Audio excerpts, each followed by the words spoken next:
Welcome, everybody, to Crunch Time with Jeff, Booner, Lukas, and Gentry. It is Wednesday, May 22nd. Klotz! We are back. We are back. How are we, fellas? Yeah, we're doing good. We missed you yesterday. Doing great. Klotz's back in perfect timing. We got Wednesdays with John Maakaron today. Sit down. He'll be joining the program. Pumped for that. Oh, I am too. If you're watching, subscribe. I think we're like 80 or 90 away from 7,000. So that's big time. Also, if you're listening, leave a 5-star review, any podcast platform besides Apple, because they're being a bitch. But besides that, boys, we got a lot to get to today. What's up, Boone? What do you think, guys, about we just stay live all night until we get to 8,000 or 7,000, whatever we're close to? Yeah, we do. I want to do it for 10,000. I mean, we're only 80 away. Just tell everyone. Everyone start throwing out there. 10K, Boone. Maybe. Once we get to like 9,000, I think we're definitely going to do something where it's like an all-night stream or something. Where we're going to like a stream-a-thon or whatever. 24-hour stream-a-thon. Yeah, with the live sub count, like Anakin said, with the live sub count, definitely. Welcome in, everybody. Appreciate it, Anakin. Even WTF, stop yelling, Boone. What a name! Crazy name. We have Lucas's Wi-Fi access. And to all the people wondering about Lucas's Wi-Fi, we are getting it in order. All right, we're taking care of the boy here. Yeah. We're ordering something. There's a rumor something just got ordered. There's a rumor. Yeah, little birdie. Last thing we need is Klotzy leaving the stream. We want him taken care of. So we're gonna make sure that's all set here. Boys, like I said, we're gonna have John on today, which I can't wait for. We're gonna go through some over-unders for all NFL teams, and we're gonna go through every single NFL team. So that'll be a lot of fun. We're gonna get to Marcus Spears' comments. Yeah, he defended the Detroit Lions. Talked a little bit about Jared Goff. Yep, Swagoo. Yep. Mm-hmm. I made a video today agreeing with Swagoo, so you can check that out. It's on our channel currently. And then, of course, we're going to get to top 10 fantasy running backs. And, maybe Jahmyr Gibbs is on there. Maybe Kyron Williams is on there. What are they ranked? Oh, check that out in the second hour. Klotzy's got some thoughts on that. Hey, Klotzy, I saw a PFF graphic today that was cut, start, bench. Kyron Williams, Jahmyr Gibbs, and Breece Hall. I saw it today. I was like, whoa, what are the chances of me seeing that? We know who Klotzy's cutting. Yeah. Dude already hurt this Hall. season. He's going into training camp with a foot injury. They're playing 12 games in his first 2 seasons. It's a fair argument. Yeah. Breece Hall is getting a lot of hype, too, for this season. I think if Aaron Rodgers stays healthy, it's going to – better O-line, too. Better O-line, but, I mean, he's scary. If he stays healthy, he's the exact same situation as like Garrett Wilson, where it's just as long as they're healthy, they can take it to the house at any point. Yep. Think about the weapons around him. Mm-hmm. It's gonna, like you said, Boone, all those weapons. You can't stack the box against them. The only reason that Breece Hall hasn't had a lot of rushing production is because he's playing from behind against stacked boxes. So just check it down to him, but he still finds a way to just get insane production through the air. There's probably one team who can stop him, probably the Buffalo Bills. Yeah. Yep. Josh Allen on defense, put him at defensive end. Have him get to Aaron Rodgers. Von Miller's not going to be out there on that 6-year fucking contract. He's playing. He'll be playing. He took a pay cut. When Von Miller signed a 6-year contract, I was like, what the hell is going on? Yeah, it didn't make – there had to be some void years. It doesn't make sense. It didn't – at the age he was at no, it didn't make any sense. What up, Jeff? He says, sup, nerds. We got ETN in here, Andrew Jones. We appreciate you. We got Chrome in here, Rando Smalls.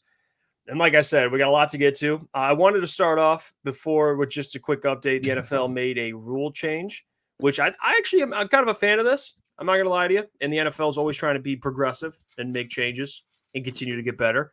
And one of the things they are implementing, and Ari Marov put this out, and I'll put this on screen for you guys so you can see it, is some changes to really the tracking system. And they're implementing a tracking system for first downs. The NFL plans to trial an electronic system for measuring first downs during preseason games. If the trial is successful and receives approval, the tracking system will be fully implemented for the 2024 NFL regular season. Their traditional sticks and chains or in chain method will serve then as a backup. It's interesting. I'm kind of over all these changes, to be honest. Thank you, Boone. Go ahead and cook on it. I mean, just what are we gonna do? Are we just gonna have robot quarterbacks in the future and robot refs? Like, just play football, dude. Like, this is a game that was invented to play football. Just dudes being dudes out there. Go out there with the ball and play the game of football. We don't need to like the chain gang. I love the chain gang. Like, you guys remember growing up? You could get on the chain gang when you were in high school for like pee-wee football games and stuff. Like the chain gang should be there. Like you should have those guys out there. There is to me, and maybe I'm like way off on this. And this just might be the way my brain works, fellas. There is something when it comes to like sports to where there's like that natural side of things. You know what I mean? Like the chain, like seeing the chain guys run out on the field to measure the ball. And like, yeah, sometimes it's going to be wrong. And sometimes it's going to be wrong. And sometimes it's going to be right, vice versa. Like that's just like human error. And that's part of football. Cause then like, you're just trying to get too like, it's the same thing. Like I'm a guy, I'm a fan of the umps. I don't really care about the robot umps. Like this is what the game's about. Like that's what it is. Yeah, I just think anytime you have a human instead of a robot, it just makes it more exciting. It makes it more authentic. Like I don't want to feel like I'm watching a controlled game, if that makes sense. Like I feel like this seems like a small thing, but then it's just get more implemented. Like you said, Jeff, the NFL is a very progressive league, and this is just gonna be one more dominoes. I guarantee when we look 10 years from now, I would not be surprised at Booner's point if there's robot refs out there, just because technology's going crazy. AI is picking up so heavy. I know this is kind of like a tin hat foiled subject for our show, but it's gonna head that way, and it just pisses me off. I feel like I don't know if you guys have ever watched Black Mirror, the show on Netflix, but it feels like an episode out of there. Heard of it. So this okay. I you know what? I am with you guys, and it can get out of control. I think that's a fair argument. There could be a time where like he's gonna say he loves this. See, I know you so well now, dude. I'm building it up. See, and I get that. Like, right, you're almost doing too much. But an electric using technology to measure first downs, yeah, I am all for that. I want accuracy, fellas. And you want the human element. See, we always say that. We want the human element until the human element fucks it up for us. And then we're frustrated. Doesn't that make the game more exciting? That's part of loving the game of football. That's part of love of the game. It's like you get mad sometimes. Lions in Dallas. That sucks, but doesn't that, like, even looking back on it, like that's something that you remember from the season? You know what I mean? Like it's just like it's just things that make sports, and human error is always part of the controversy in sports, and that's always what drives the headlines. And I know this isn't just the refs in general, but I get what you're saying. But sometimes it's like, if it ain't broke, don't fix it. And I do not feel like the chain gang is broke. I'm sorry. Yeah, I know. We can get rid of the umpires and. When was the last time you guys generally saw like a bad spot of the ball, like first down? You don't actually see that quite a lot. Go! All right, I want you to clip it and give it to me. Like if there's more than 10 this year, then I will. But like there's no more than 5. Well, even I see Rando. He says it's the gambling element. What about you got some money on the line? I have a lot of money on the line. Always. Hey, maybe running back needs one more yard, or you need a first down. You bet on a team to win, and they don't get the first down, but the electric measuring system will give you the first down. Like there's some positives in there, especially for your because the thing is like when you're doing the spots, like the chain doesn't move. The dude moving the ball is like the umpire and the guy in the sideline. Like he's the one making the chain's just standing there, man. Like they're just going out there, like stand on the yard line, down, run the chain, down. That's all it is. That's all it is. Everything else is the refs. And Klotz, I'm sure you agree with me on this. It's the thing like the hip drop. Like they're just trying to change things to make the game different and progress. But it's just like sometimes. You remember a couple of years ago when they did the roughing the passer thing, and it kept ruining football games. Like you just make changes and then they don't go back on them, and now this is just annoying. Now you have to go through it for a whole year until they realize how dumb it was. Maybe it's a. I mean, I don't. Oh my bad. I thought you were dumb. No, maybe it's a good thing, but like just leave it. Like Klotz, you keep saying, if it's not broken, you don't need to fix it. We don't need to progress the game in aspects of the game that isn't bad. Maybe you should figure out something for like pass interference calls or things like that instead of focusing on down markers, because those are never things that get messed up. Oh, flip the thing. First down, second down, third down, fourth down. I've never seen the chain gang get the down wrong. Maybe the spot, but the ref spots the ball, not the chain gang. Yeah, it's true. Okay, and that's fair. All right, that's fair. But if you can make things a little more efficient in any matter, all right, I'm not for people losing jobs. All right, I bet the chain gang, they got some very, very fine individuals. All right, and they need a job. Alvin Kamara against the Lions last year. Was that dude on the chain gang, or was he holding the sound? Honestly, I don't. I can't remember. That was the most brutal hit of the season, man. Oh my gosh, maybe that's what made them be like, "Hey boys, we got to get rid of these guys. We got to cut this shit out." That was His leg was like, I think was he chain? Was he part of the chain gang, or was that security? Yeah, he was right there. That was like some Kevin Ware. Like, I think it was one of the chain gang guys. He caught a stray. Yeah, I mean, dude, like the slant route. It did, yeah. He was running a Cooper Cup over route. Poor guy. Can I change? I don't want to go off topic. I'm watching on my left over here the Inside the NBA zone. I just want to say RIP. Love the boys. I told you guys before the show. I think it is the greatest sports show of all time. It is a shame, and it is the NBA should be ashamed of themselves for getting rid of the greatest sports show ever. They should be ashamed of themselves. This show should have only got canceled and off the air if they all retired. That should have been the only way it went down. It's unbelievable. Money is a terrible thing sometimes. Yeah, it's the only thing that I agree with you. It's number one. The only thing that like compares to it in my lifetime is like when they had Chris Carter, Randy Moss, all those guys on like the Monday night countdowns, and they do like Come On Man and all that shit. Not Chris Mortensen. What's his name? Dude who's been on ESPN forever. Rumbling, stumbling. He always does like over the. You guys know who I'm talking about. The chat. Yeah, you guys know exactly who I'm talking about. It's Chris Berman. Chris Berman. Oh, yeah. Like those, like. Yes, him.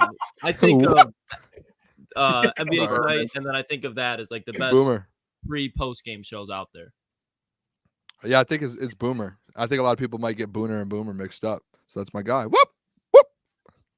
Well, I'm upset. I hate it. And that's we're going through the details before the show, Boone, how, there's a lot of, it's a complex situation because you have Ernie who's already tied up with TNT and, he's not going to leave. And the other guys don't really have much of an incentive to go do it because they enjoy the crew they have. It's just, it's an end of an era. So it's a sad time. You're watching an NBA game and you're looking forward to the show. I mean, that's incredible. The show's growing up. I don't know about you guys, but growing up, I fall asleep watching NBA basketball during playoffs and during the season, like falling asleep to watching the TNT crew, games and waking up in the middle of the night and the game's over and it's like, Shaq and Chuck and all of them up there just yelling at each other. I'm like waking up at like 1 a.m. like, oh, what's going on? Like in high school. And it's just those guys screaming at each other. It's like, dude, it's just it's one of the best ever. They might have like the most like Emmys or whatever it is for TV, ever so out of any show. They're so good, dude. It's actually like the NBA and all of them should be really ashamed of themselves for that. I'm not usually one of those old guys that like will go on these rants like this. I hate when old people do that, and there's a lot of people in the industry that do it. But this is one thing that is a catastrophe. This is an absolute disaster. Yeah, no more runs to the big screen. It's gonna be sad. Mm-hmm. Yep. No more Chuck and Shaq banter. That's one of my favorite things. The original, send them to China. That's where it originated. The long Tigers, whatever the fuck it was. Yeah. That's I hate it. I hate it. But you know what I do love? I do love doing these over-unders. And we're gonna get to it. We're gonna go through it. We're gonna start and do each individual division and work our way to the NFC North, which, I think we've probably done this on the NFC North already, but we haven't done it on the entire NFL. So we're going to start in the AFC East, all right? And we're going to work our way across the AFC and work our way across the NFC. So we'll start in the AFC East. We got Bills, Dolphins, Jets, Patriots. Okay? Oh. We'll start with the Bills. All right. Out the way. And the Bills over-under win total this year is 10.5. Wow, it's weird. It's like the highest in that division, I think. 10.5, which to me, you know this, Booner, as a bettor. Yeah. Sometimes you'll see lines and you're like, that's a gimme. That's a gimme. Like I would say this is free not free money. Give me the under on that 10.5. Easy. Klotzy? I'm taking the under. I think there's just too many narratives that are going for the Bills to underwhelm more than overachieve this year. I think when you look at Sean McDermott, when you look at this young offense compared to what they have, their young defense, especially in the secondary, I think it's going to be under. Wow. You guys really hate this football team. No, You I really just do. think Sean McDermott will be fired. Which I'm fine with. I said he should have been fired last year. If you guys watched me for the last year or two, that was something I said in October. I said he should get fired and they should bring Ben Johnson in. And that was just a non-biased, just football take there. That had nothing to do with being a Lions fan or liking Josh Allen. That was non-biased. I want to make this known too when we do these over-unders. It's tough because you could go over or under on a lot of these games, but like obviously in divisions, a lot of these teams play each other. So there might be some where you have like in a division, at least I do, guys, like 3 of the teams going over, and then I got done with it. I'm like, that's probably not realistic. But I'm gonna go over with the Bills 10.5. You know where I think it lands? I think it lands at 10 or 11. That's why, like, if I was gonna bet this over under, I wouldn't even touch it, to be honest. And that's not because I don't have confidence in the Bills. It's just I think they land at 10 wins or 11 wins, and it could go either way depending down the stretch of that division there, because it's such a tough division now. Like it's that division has flipped overnight. So I'm gonna go over, but I think they end up. Sorry. You guys are wrong. I think that's fair. I think like they can land at 10 at the end of the season, and you guys win that bet. And then they're like, that's one of the tough ones. I'm not confident in it. That's a gimme. That's a gimme, Boom. That's a gimme. They're going to win 10 to 11 games, 10 or 11. And that the lines, I think that's a perfect line. Right. Okay. All right. Bookmark that. Well, in the same division, so under for me and Lucas, over for Booner. All right, or not touch. He wouldn't touch it. You know, it's a good. I know. I'm going over though. I'll go over. Okay. All right. We'll get to the Dolphins 9.5. All right, 9.5. I'll go last year. Ah, God. See, I think they're a 10-win team. But they could easily be a 9-win team. I'm going to go over. Just because of what they added on offense. I think they just reinforced their offense. I think another year of A-Chain, but defensively, they definitely got worse. They're going to miss Christian Wilkins a lot. They're going to miss Van Gink. They're going to miss him. And losing Xavier Howard as well. I know he wasn't the lockdown corner that he used to be, but the experience that they had, I think they're going to be in a little bit of trouble defensively, but nothing crazy. So I'm going to go over with 10, but I'm not confident. Kind of like how Boone was with the Bills. Yeah, I'm Klotzy. I'm the same thing with you here. I think they can go 9 or 10 here. I think this is going to be one of the toughest divisions in the whole. I think it's going to be one of the toughest divisions in the whole NFL. So I wouldn't be shocked if some of these teams, like these top 3 teams, are going 9, 10, 11. Like all of them have 9 to 11 wins, and I think it's possible for them too and win in their non-division schedules. So I think they go over, and I think it lands right on 10 here for the Dolphins. I think it's over. I think they win 10 or 11 games. You're about to say 12. I was like, whew. Yeah, 10 or 11 games. The Dolphins, man, they're going to find a way. I mean, they have enough as long as Tua can stay healthy. If he goes down, yeah, I mean, things change. But based on this current constructed, they're going to have Bradley Chubb back. He had that torn ACL. I like the Dolphins. They're going to win, 10 or 11 games, and I have them second in their division. So yeah, I'm going over. It fits my narrative. So I'll go over with the Dolphins. We'll go Jets 9.5 over. I'll go last. Well, I'll say mine real quick. I have them winning the division. So I'm going to go over. I think they win 11, 12 games, the Jets, personally. That's where I have them at. So I'm going to go over.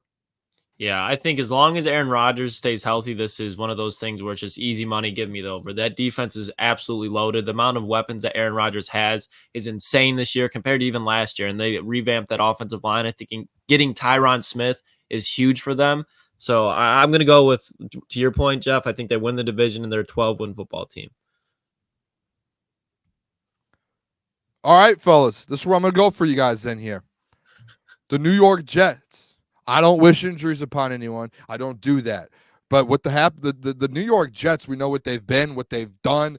They just keep they pull you in and then they spit you back out and then pull you in and they spit you back out. The New York Jets this year, fellas, they're going to win 9 games this season. I would take the under on this. I'm going to go under 9.5 because I think right on the dot 9, they end up third in that division, making the wild card, and they're still in the playoffs, and Aaron Rodgers is going to have a chance to make a run and do what he wants to do. But I think 9 wins here for the New York Jets. Call me crazy. I do not care.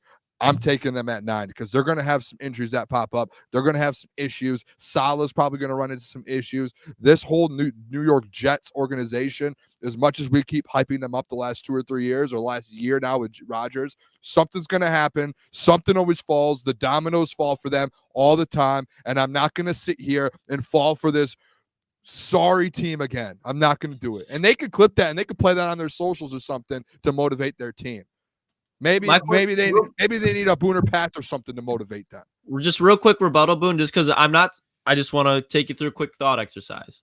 The Jets last year with no Aaron Rodgers after the 3rd snap of the season were 7-10. 7-10.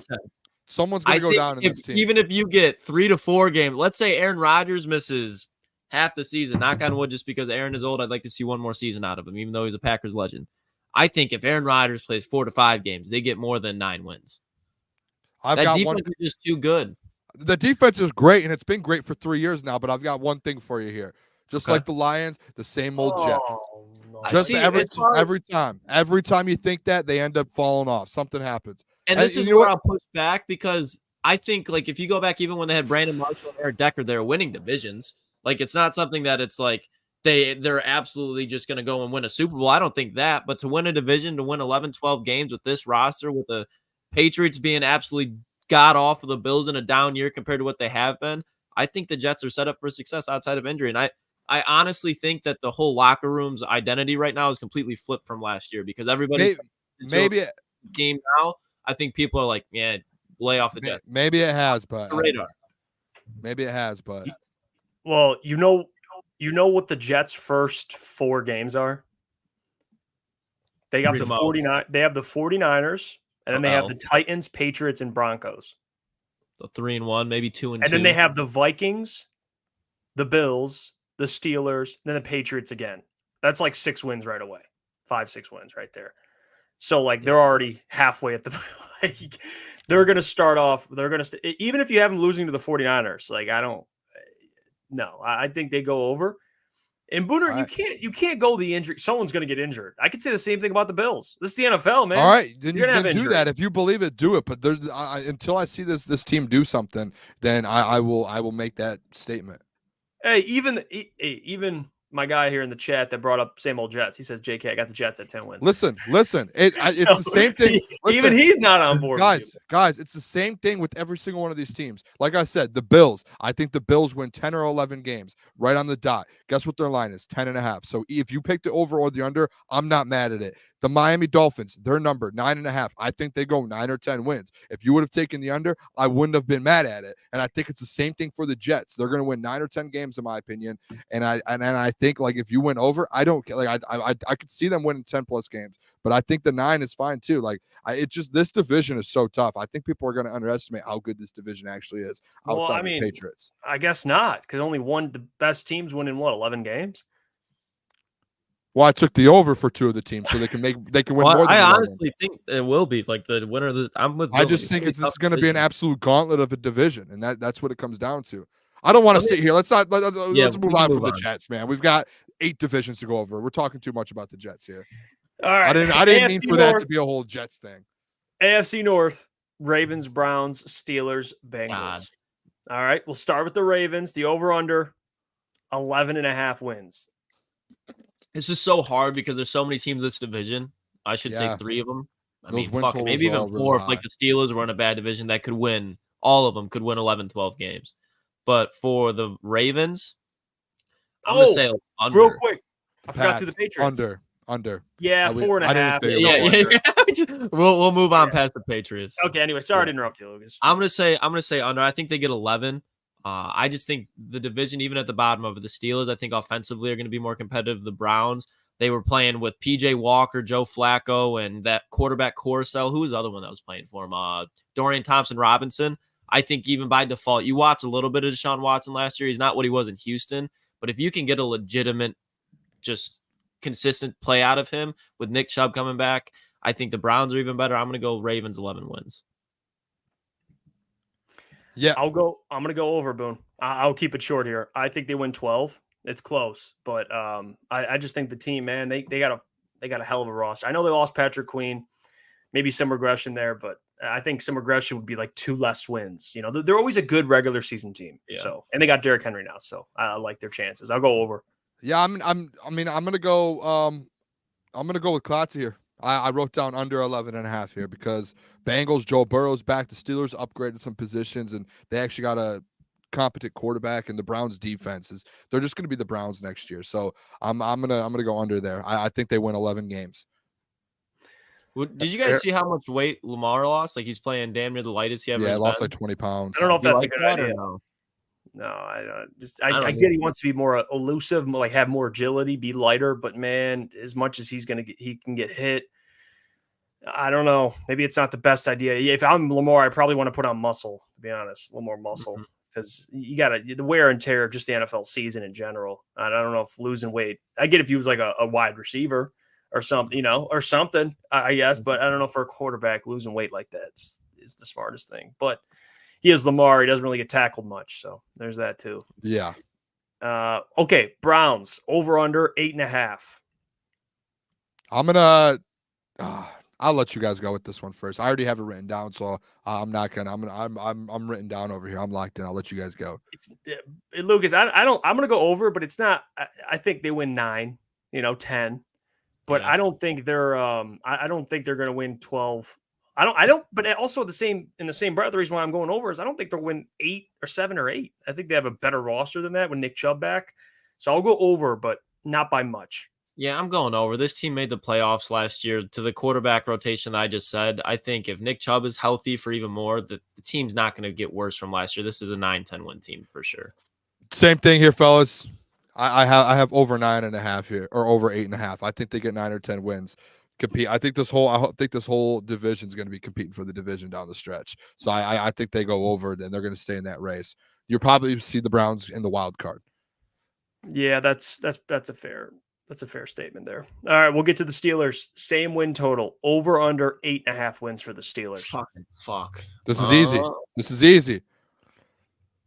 There's one person here that you can easily take this at. And if anyone in the chat wants to take the under, go ahead and be that idiotic, because Mike Tomlin, that man has gone over 500 every single one of his seasons in his career. And I know, there's 17. No, he is going to go out there and win 9 football games. If there is any bet that I'm willing to take, I think it might be the Steelers going over 8.5. They had 9 wins last year. And and that was with that quarterback situation. Now you throw in Russell Wilson, who is way better. He's not a great quarterback, but he's way better than Kenny Pickett and Mason Rudolph. Yeah, that's way better. And you have the defense there. Now you've added weapons. I think this team goes over.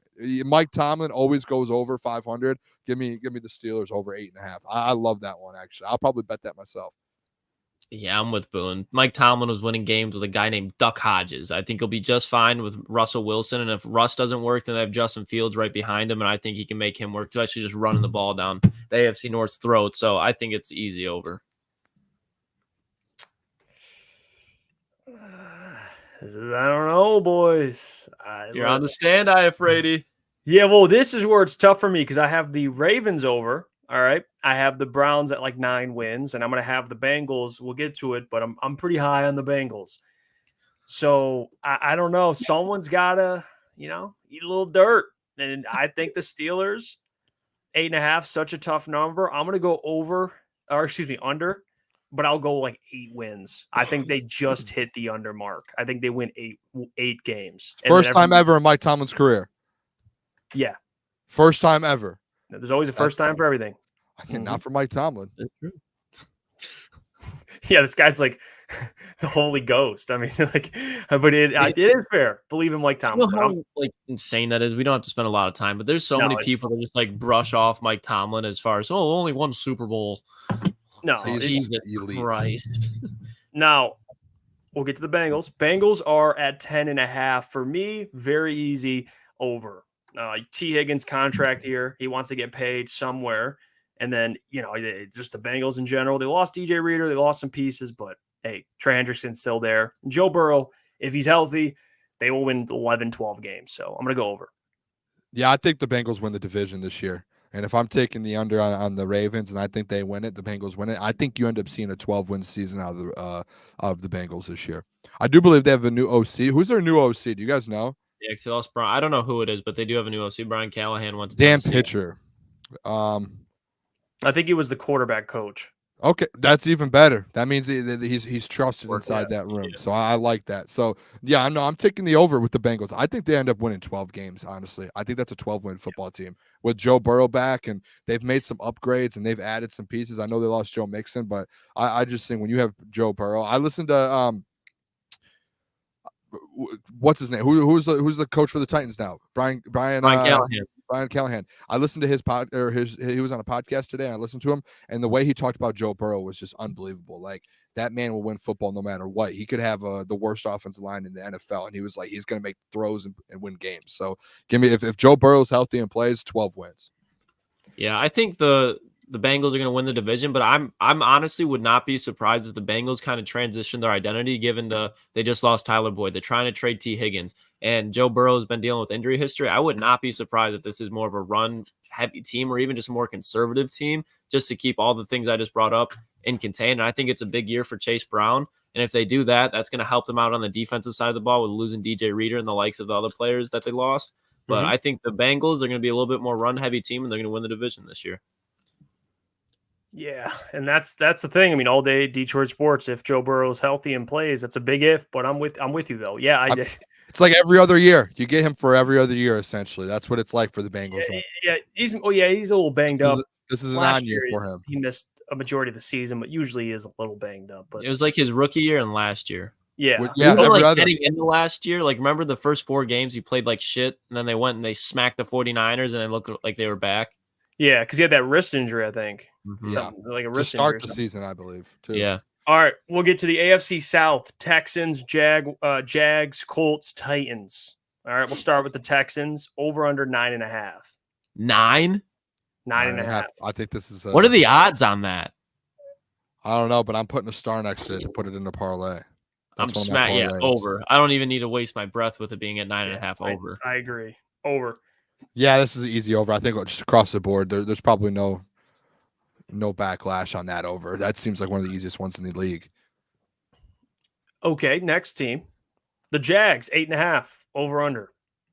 Oh, fuck. I'm gonna go under. I just think offensively they did some weird things with bringing in Gabe Davis. I think that was just a weird contract. Brian Thomas is a guy that I think is going to take a little bit of time to connect with. And defensively, you always talk about it, Jeff. Their secondary is going to be trash this year. And with the quarterbacks in this division, I think that's going to be really hard. Yeah, I'm gonna back off of that. Doug Peterson too. It's coming off last year. Trevor Lawrence. I don't know if I trust him right now. I really don't know if I do. And seeing the season he had last year. You lose Calvin Ridley now. You do have Brian Thomas Jr. now, which I did say yesterday. Christian Kirk. I did love them adding Brian Thomas. Like, I think that's a huge pickup for them in the draft. I also, though, and I had it written here, I had under 8.5. I think you see them fall at that 8 mark. I think they end up getting like 8. And then again, it's like one of those things to where week 17, 18, they're going to be fighting for a wild card spot, potentially 9 to get in. But I think it eventually ends up falling at 8 and they fall just short. I'm gonna go over. You're Jags. You're Jags. I'm gonna go over. I think I like this, Klotzy. I think they win 9-10 games. I think Trevor Lawrence bounce back here this year. I think he answers, all the critics and even Wheezy D. Lawrence was 8-3 before he got hurt and fell off the cliff. So hopefully, a lot of these guys, health is a big thing. Yeah. But with Trevor Lawrence under center. They got it. They got a decent run game. They got some weapons. I know the defense a little shaky, but they got a pass rush. So I'm gonna go over. I think they win 9-10 games. So that's where I'm at with it. I can't let this slide either. ETN. If you didn't think I had Joe Burrow dancing in the Super Bowl last year, you're wrong. I did not have the Jags in the Super Bowl for me. I had the Jags in the AFC Championship game versus the Bengals. Either way, tough one for the boys. Yeah. Yeah. I had to make that clear though. I wasn't letting that. I had the slide. Bengals as well in the Super Bowl. That's a whole other thing. Let's keep it moving here. Colts 8.5 as The well. man that didn't have the AFC Championship, he had the Bengals, Bengals, Jags in the AFC Championship game. Then none of them made the playoffs. I think I did too. I honestly think I That's did. I was tough. high on the Jags, and it looked good. I remember even week 1, Calvin Ridley looked like he was they something were playing 8-3. against Indianapolis. Yeah, they no, looked- it that's was tough, good. boys. I think T-Law, guys, I think he's good. We don't got to spend too much more time on it, but I just think he's a guy that just has inconsistency up front. And with Travis Etienne, he just doesn't get any rhythm. I just don't think he's found his rhythm yet. Yeah, I agree. All right, well, your guys is Colts 8.5 here. I'll speak last. I'm going under. I think they win 8 games. I love Shane Steichen. I just need to see more of the man they call AR-15, Anthony Richardson. I think it's a big year for him, but I think they go 8-9, and everyone looks back, and maybe he misses a couple games. He's going to be nicked up a little bit. Got to protect himself, but hey, I'm gonna go under. I think they win 8 games. That's crazy. That's Jeff. That's tough. That's tough. I'm going over 8.5. I think they get 9. Again, I'm with Klotz. He's going to talk about it. I think it's the Jags and the Texans competing for this division this year, and they've added weapons finally around. Yeah, they've added weapons. Or the Colts. Yeah, sorry, Colts and Texans. I don't know what I said. Did I say Jags? Jags. Yeah. No, I'm sorry. I mean, my notes are bunched up over here, boys. Now the Colts and Texans. I mean, Anthony Richardson's going to be fully healthy. They've added weapons. Donnie Mitchell now to that offense. Jonathan Taylor is going to be a full season, hopefully. Like, he was out for the first half last year, and that was when So I think they found something for a little bit last year with Gardner Minshew. Now you throw Anthony Richardson in there. They're going to win 9 games this year. They're going to compete for the division. I mean, they won 9 games with mostly Gardner Minshew last year. And you're talking about now, Booner, to your point, a full regular season, hopefully Jonathan Taylor, adding Latu on that front 7. That defensive line is nasty. Then you add in the fact that they have Zaire Franklin, who led the NFL in tackles last year. He's going to be a Pro Bowl level linebacker. Kenny Moore. This team's very solid. They're 5 deep at wide receiver. And the cherry on top of it all, Jeff, as you already said, is Shane Steichen. I think he's a guy that one day in this league could be considered a top 5 head coach. It's way too early to say that now, but I'm just saying, with his mind, offensively, he's a guy that, in my opinion, is up there with like the Ben Johnson type of minds. If you just watch the designs that he pulls off, if you watched Gardner Minshew last year, you were like, who the fuck is this guy? Because it was Gardner Minshew you saw in Jacksonville was kind of like a pocket passer. And the way that he utilizes him, Zach Moss, even guys like Alec Pierce, a lot of the players on this offense are playing above their ceiling. And when you have a guy like Anthony Richardson, whose ceiling is immensely sky high, running RPOs, I think this is going to be a dangerous team. I've said it before, I think they could very well mess around and win the AFC South. I got the under on it. I got to see. You guys have a lot of faith. Take your Jags. Take your Jags. I think it's going to be the Jags and the Texans. Jags versus Colts for that number 2 spot. Who's going to win it? That's going to be the question. I don't know. I'm going to go with the Jags. I see Jace Wiggins says, how is everyone in the AFC winning 10 or 12 games? The math is not mathing. Yeah, that was what I said at the beginning when we started this, was like, it's all kind of weird because we're just going off our things here and what we feel like is going to happen. But like, a lot of these teams are going to be playing each other. So like, every team can't go out there and win this many games. Yeah. No, I had the Jags winning 8, even maybe 7. Yeah, I had the under with the Jags. I think the only double-digit teams we had, I had the Ravens, Bengals, Jets, Dolphins. That's 4. I think that's it. Yeah. And the Texans. But I don't have there's going to be a handful of teams that are really good in the AFC. The AFC's tough. And I know they're going to be battling. Maybe they win, maybe they're a game short of what we're saying, but yeah. I like the Colts are going to be a team probably wins 7-8 games. Hey, it's awesome. Awesome season. That just hits my ears and it just sounds wrong. Like, it just sounds wrong. Well, I know a team that is going to get feasted on. And that's the next team, and that's the Titans at 6.5. I'm gonna go under here. I'm gonna go under. I think they win 6 games, and this is why the other teams are upwards of close to 10, is because they're beating up the Titans. And Will Levis throws 15 picks this year. Oh my gosh, disrespectful. Go ahead, Klotz. I like Will Levis's arm. I like the fact that they have a lot of old wide receivers there for this year strictly, but for the future, I think they definitely need to rejuvenize that room.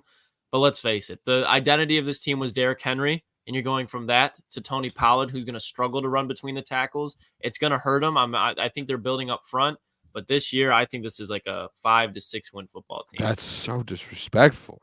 I don't think it is, Boone. I'm sorry. I mean, someone's got to get beaten up on in this division, and it's going to be the Jets. I don't the Titans. The Titans are going to win 7 games this year. They're like, yeah, you built behind. Like I'm a King Henry fan. Like I'm a King Henry guy. You guys know that I've like died on hills for him forever. But it's like, Jeff, it's your conversation when it comes to running backs. They're not the end all be all to an offense. And you bring in Tony Pollard, yeah, maybe not. It's a really big downgrade, but you start to change your offense. Just because you were built around Derrick Henry doesn't mean you can switch your offense. You have a whole new coach, Brian Callahan, who's an offensive-minded guy who did what he's done with Joe Burrow.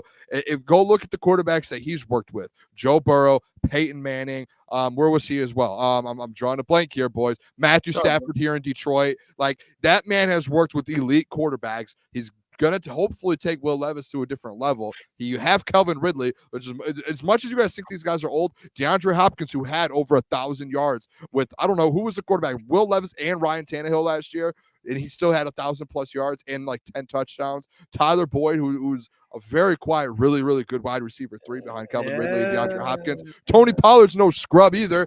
You're selling me pennies and telling me they're dying. Act like Tony Pollard. But you can win football games like that. You're acting like this is a team where they went out there and got scrubs and they're going to win 3 games.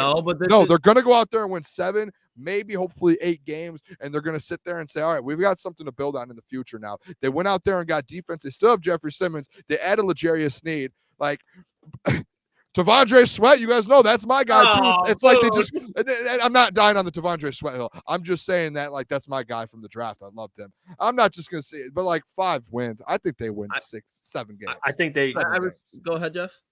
No, go on, because I'll go after you. I respect your opinion, Booner, but I just like this is a team that's rebuilding. It's the first year of the rebuild, and that usually doesn't trend for 6, 7 wins. I just don't see that being the case. I think the Lions taking Terrell Williams for them, that's huge. D'Amico Autry leaving for them, that's huge. They lost some pieces on the defensive side of the ball. And I understand they got L'Jarius Sneed, but L'Jarius Sneed is what I was preaching, why I'm not too mad that Brad didn't spend the money.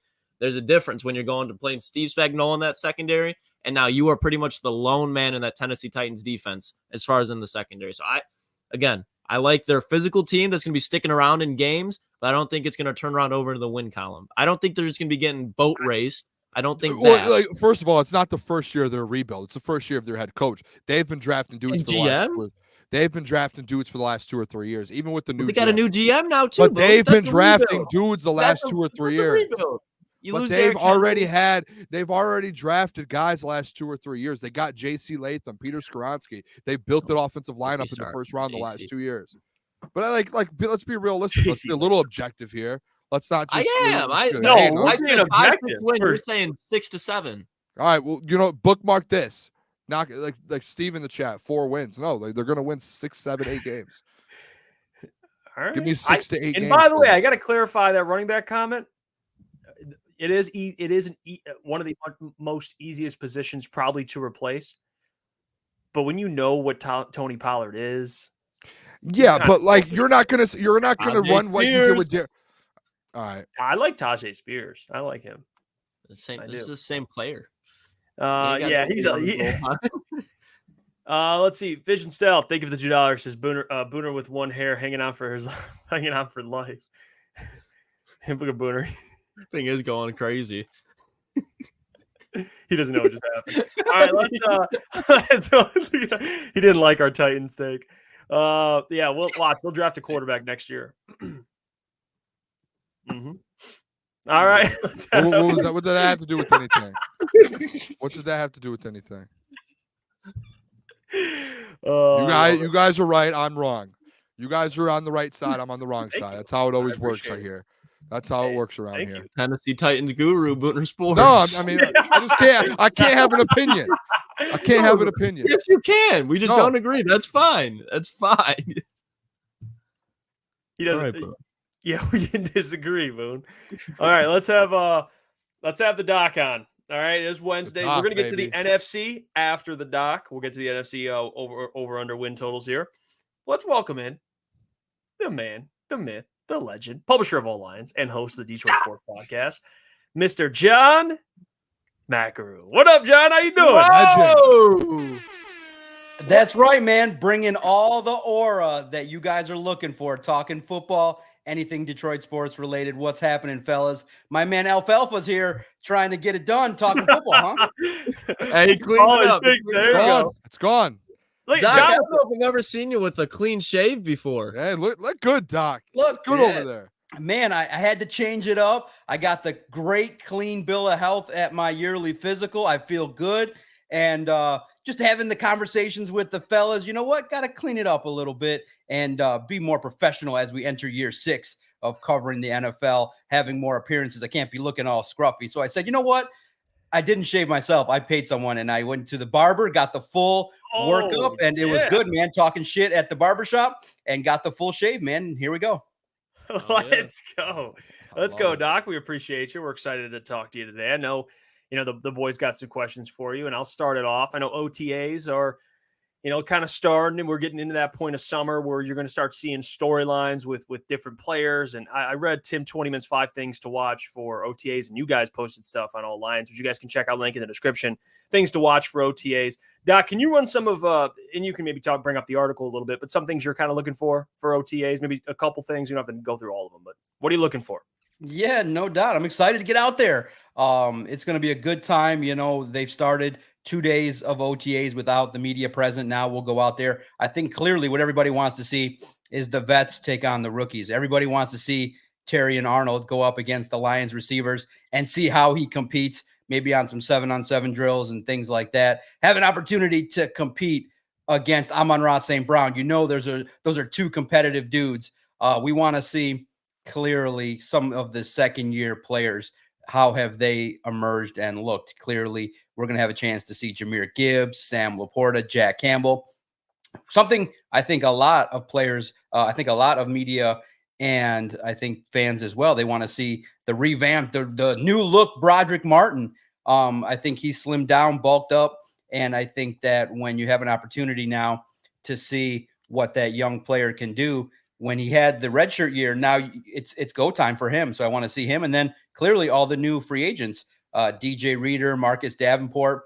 We want to see how Amik Robertson looks out there if they put him out in the slot for a couple of drills and some competitive stuff. So a lot of good things to surmise from OTAs. But I think first and foremost, Dan Campbell will address the media tomorrow. I think one of the questions will be about Brian Branch. Haven't seen him in the photos. We want to get an update on the health of the players out there on the roster that people are concerned about. Brian Branch, most notably. You guys got a chance to see day 1 photos.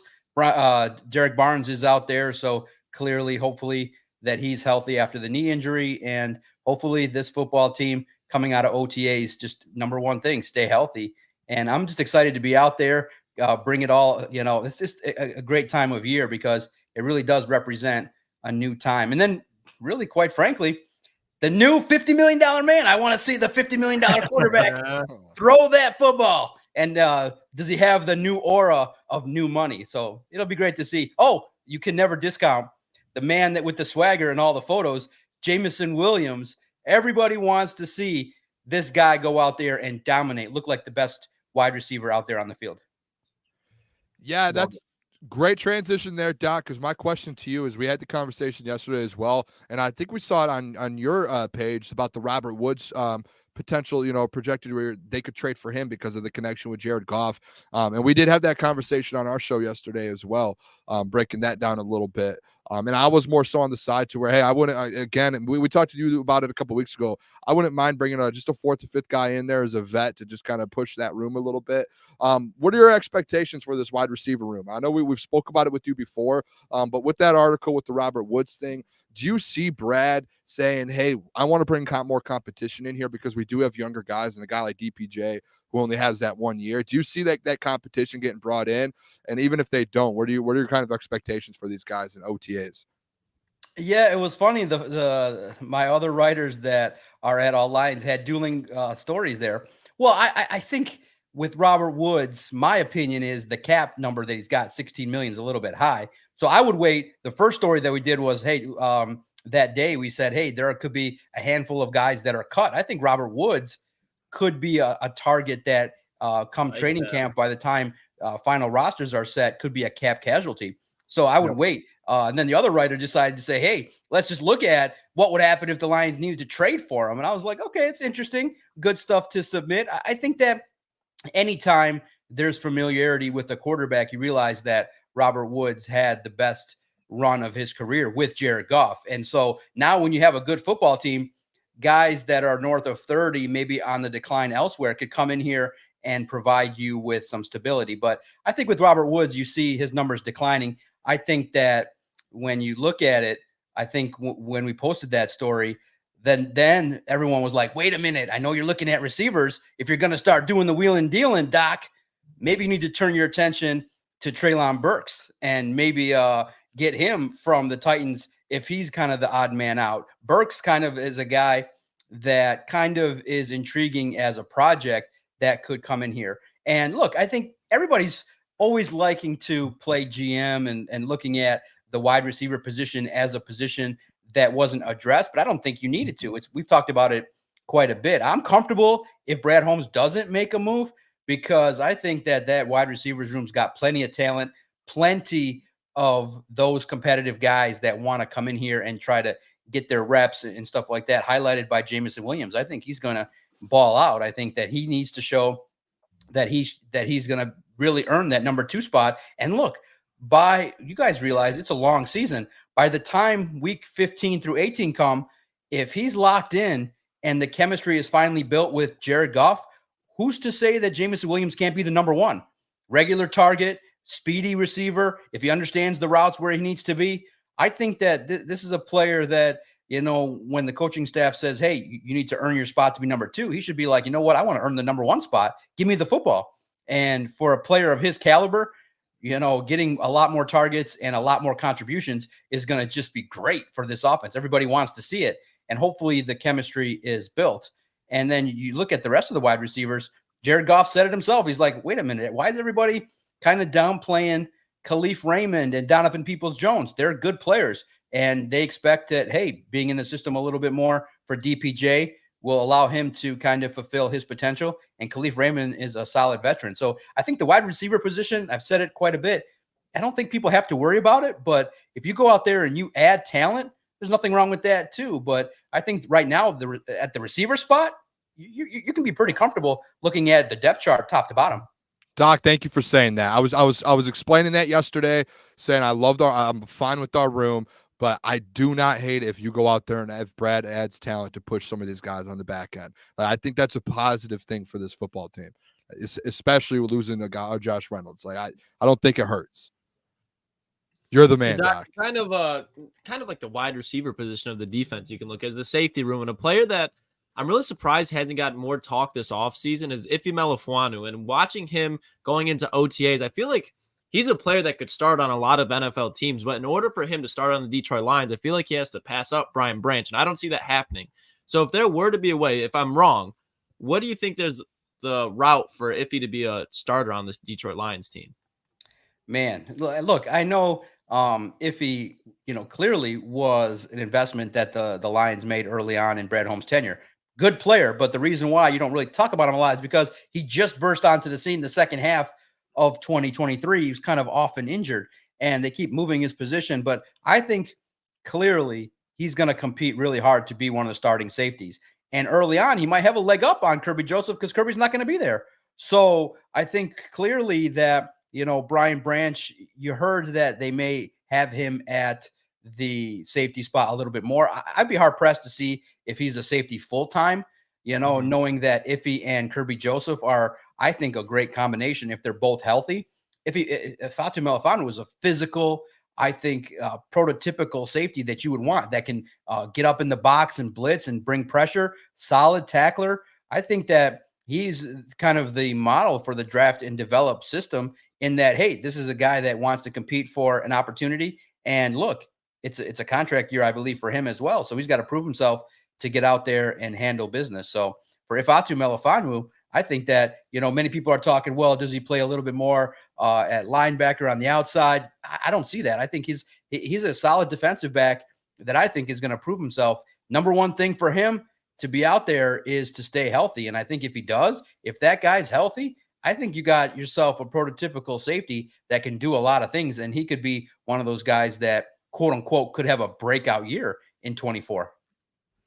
And John, staying in the secondary room, I brought up Amik Robertson and how he is one of the players I am very curious to see, and I'm going to pay attention to just this summer, because I think that the Lions drafting Terrion Arnold and Ennis Rakestraw, and rightfully so, those two have been kind of the talk of town. Maybe Rakestraw can play in the slot. You know, you have Terrion at CB2 and Carlton Davis, who's a really good player at CB1. But people kind of forget already about Amik Robertson and what he was for the Raiders last year and how he's a pretty good corner himself. What's kind of the pathway for Amik to get, I don't know, into the starting lineup, or at least kind of the storyline on Amik, and why people might be disregarding him a little bit, even though I think the Lions, Brad Holmes, Dan Campbell, and Aaron Glenn all absolutely love this guy. Love him.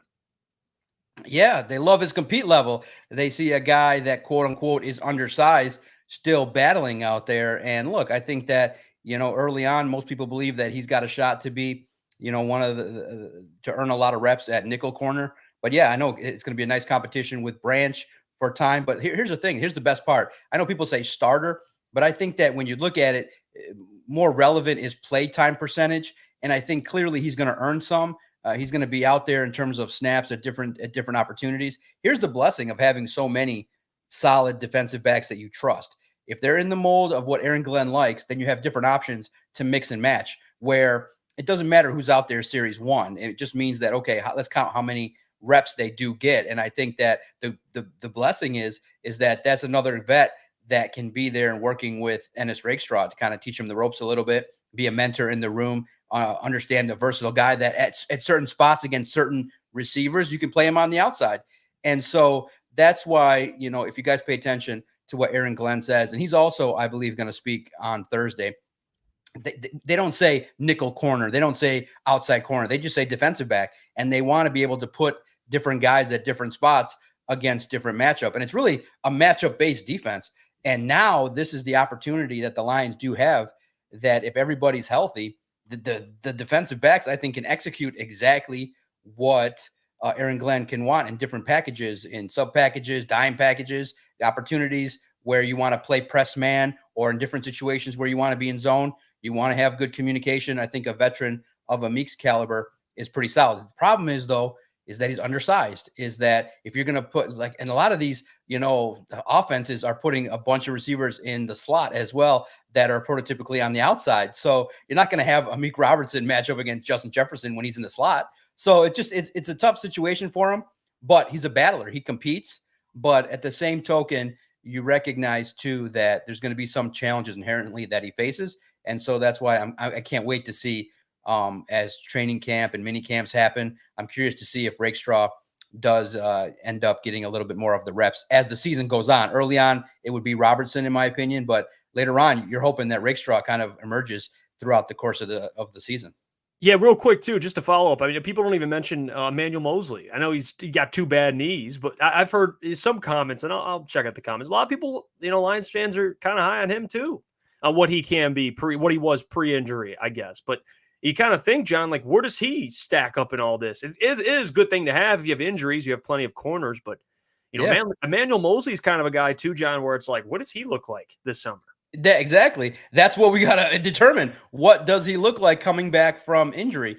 It's going to be something to see, because it's just really unfortunate. The luck, unfortunately, for Emmanuel Mosley, 2 significant leg injuries. We did a story at All Lions looking at, okay, what can Emmanuel Mosley bring? Look, it's a physical press man corner. He can do some things. And I think Brad Holmes said it, mentioned Emmanuel Mosley as being a veteran that they like, that when healthy is going to compete. Potentially, if he's healthy and is playing at the top of his game, you would expect that he's going to play opposite of Carlton Davis for a lot of reps, an opportunity that he has to really, shut down some individuals. And look, it's tough because of the fact we just simply, all we're doing is speculating, because we haven't seen him on the field but 2 snaps, and then he went down again in 2023. But look, here's a key sign to know that someone's into it and really is still bought in. He could have just went home after he got injured, but he was back at the training facility around the guys, always in the ear of Aaron Glenn, talking about defense, talking about how looking at matchups and things like that. He was still heavily invested. We saw him out there for the tail end of the season and into the playoffs. So he was invested. He wants to be here.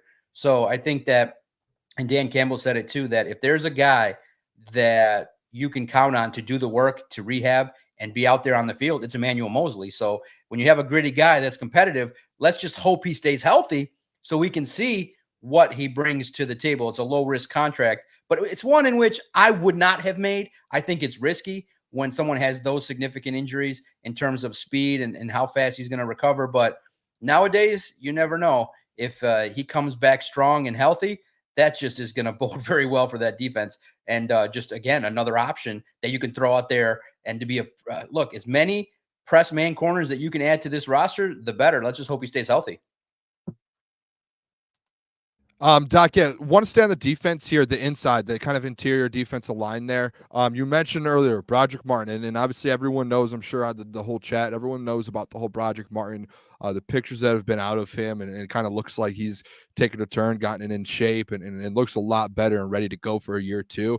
What are your thoughts here? Because we've spoke about it on our show with the DJ Reader, Aleem McNeil, and then, all right, where does Broderick fit in when it comes to, Mekhi Wingo being there, and then, you have Levi, and you just have kind of a group there of guys who can rotate through. But obviously with DJ Reader and Aleem, where do you see Broderick kind of rotating in? And do you see him kind of taking that jump this year, like the Aleem McNeil type of jump coming into year two?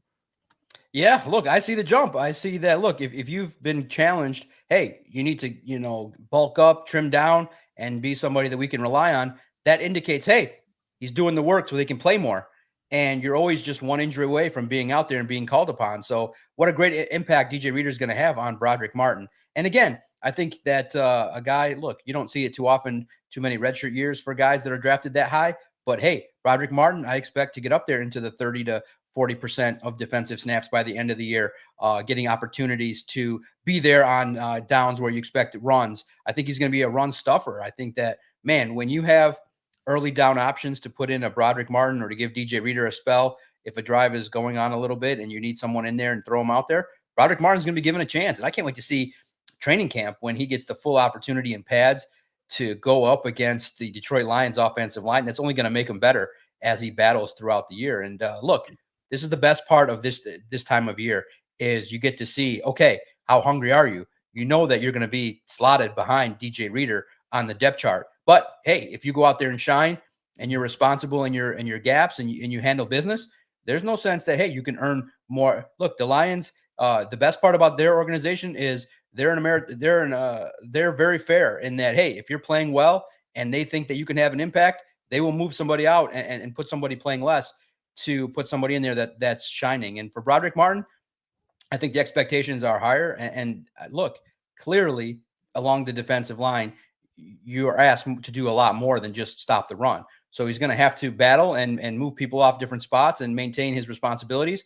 And if he can show he can do that in camp, man, Aaron Glenn's going to be very, very happy with the depth that they got on the defensive line. Oof. And we haven't even talked about the vets in Kaminsky and those that are potentially going to compete as well along the defensive line. So it's just a great option to have. A lot of good things to talk about with the Lions defense going into camps, at least.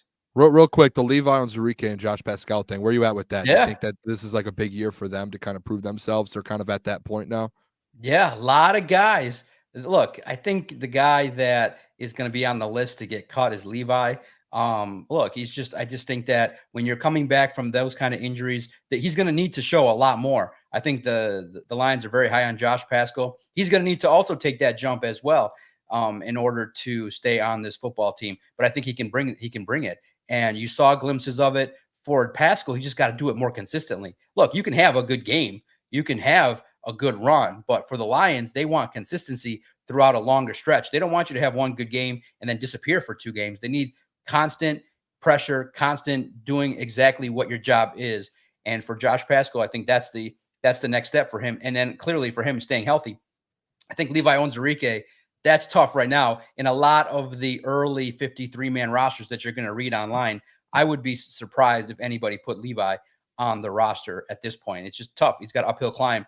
So for him, he's got to show it. Look, give him credit to battle back from that injury. He's a warrior. Most people would not battle back from the severe back situation that he was dealing with. But at the same token, now it still puts you behind the likes of Josh Paschal on the depth chart. So he's far behind, and he's got to show a lot. Levi Onwuzurike, man, could you imagine if he comes back and lights it up? It's a good problem to have when you have too many defensive linemen. And guys, I think this is also, I know you've seen the rankings and the lists and things like that. In years past, when Lions players would get cut, they would be gone from the league. Nobody would pick them up. Yeah. This year, when the 27 cuts happen, I can see at least over 50% of the guys that get cut end up on other rosters. That's how good the Lions have put together a 90-man roster right now. And I think that when you clearly see the depth charts right now, when you see the competition all across the board at every spot, when these guys end up, if the decision's made that they're not going to be part of the active 53-man roster, I think you're going to see them a lot of these players sprinkle across the league.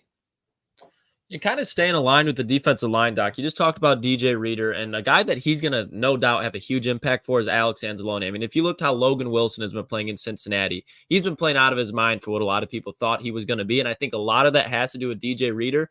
And then you take into the perspective, okay, you took Jack Campbell 18th overall next year. I think Anzo's on a mission. I think he's going to be playing a little bit better than he did last year. But where do you think that aligns as far as will Jack Campbell still be able to replace Anzo like most people thought, at least at that number one Mike spot? Okay, you're talking about my expectations for Jack and Alex and how DJ Reader plays a part. I think it's look, when you have a defensive line like this and you have the opportunity, it allows the linebackers to continue their growth. Look, it's kind of a forgotten situation, but look, you look at Alex Anzalone and the plays that he made in coverage, he got better. I thought that his tackling was outstanding. Yeah, there were stretches where he struggled, but for Jack Campbell, I think he's the player that a lot of people are looking to take that jump and to earn more playing time and to earn opportunities. Maybe look, I think that it was interesting that they used him on the outside his rookie year to bring pressure, but I don't think that's his exact strong suit. I think his stronger suit is to read and recognize and tackle, run, stop, things like that, running downhill. Having DJ Reader, oh my goodness, you look at what a guy of his caliber can do, at least for Aleem McNeil as well, is Aleem's not going to see as many doubles. You're not going to see as many individuals taking up attention. I think Aleem McNeil is going to roam free. For the linebackers, I think it's great. I think it gives them an opportunity to roam free and to bring the pressure as well. And a guy that a lot of people don't talk about, but made a key play in the playoffs, I think this linebacking core, and I talked about it in an article like lower down in a story. I said that, you know what? You're even going to get contributions from Jalen Reeves-Maybin, who's a special teams ace, but showed on third down that, hey, he can make some plays as well. But you're absolutely right. I think that Alex Anzalone is going to continue to showcase what he's all about. He's consistent. He does everything that you would want a leader to do, the defensive captain. Jack Campbell, I just think needs to take steps forward. And I think that'll be one of the great questions to ask Dan Campbell and Aaron Glenn is going to be, okay, now that Jack Campbell's in year 2, what more responsibilities are you willing to give him right now as he showcases what he's about? And I think he's got to showcase a little bit more because he struggled his rookie year. It wasn't as good a rookie year as I thought he would have. It wasn't terrible, but I thought it was an average rookie year for Jack Campbell. Real quick, Doc, just to follow up with it, what do you think about Derek Barnes? Yeah, I know you guys have a little bit of a bromance. Yeah, Derek. I think that he's competitive, and I think he wants to continue to show, hey, I'm not just a guy that was just out here. And he definitely, look, sometimes it's the blessing in disguise. When you draft somebody else, it's the blessing in disguise, and that Derek Barnes naturally took offense to it in a healthy way. He's competitive. I think that he's going to also really strive and compete at the highest level. I think that you have a solid linebacking core, and we're not even talking about Malcolm Rodriguez, who got pushed out. I think he can play in spot situations as well. So it just gives Aaron Glenn that many more options in so many different situations. I'm curious to see how many packages and how many times they run it where there's 5-6 defensive backs out there. But I think the linebackers, man, Kelvin Shepard, give him credit. The development that he's done, the work that he's put in for the linebacking core. At first, if you guys remember a couple years ago, it was talked about as being one of the worst units on the team. Now it can be looked at as a strength, or at least a unit that can contribute at a high level. And really, I think the entire defense is going to rally around each other collectively, and no unit wants to be part of the reason why they fail. But Derek Barnes, man, I don't think he's going to be missing. I'm going to say this. I don't think he's going to be missing too many open sacks this year. But if he does, there's going to be somebody asking him the question, why did you miss the tackle? And I hope that, maybe I'll find a little bit more nicer way of saying it than the way in which I did it.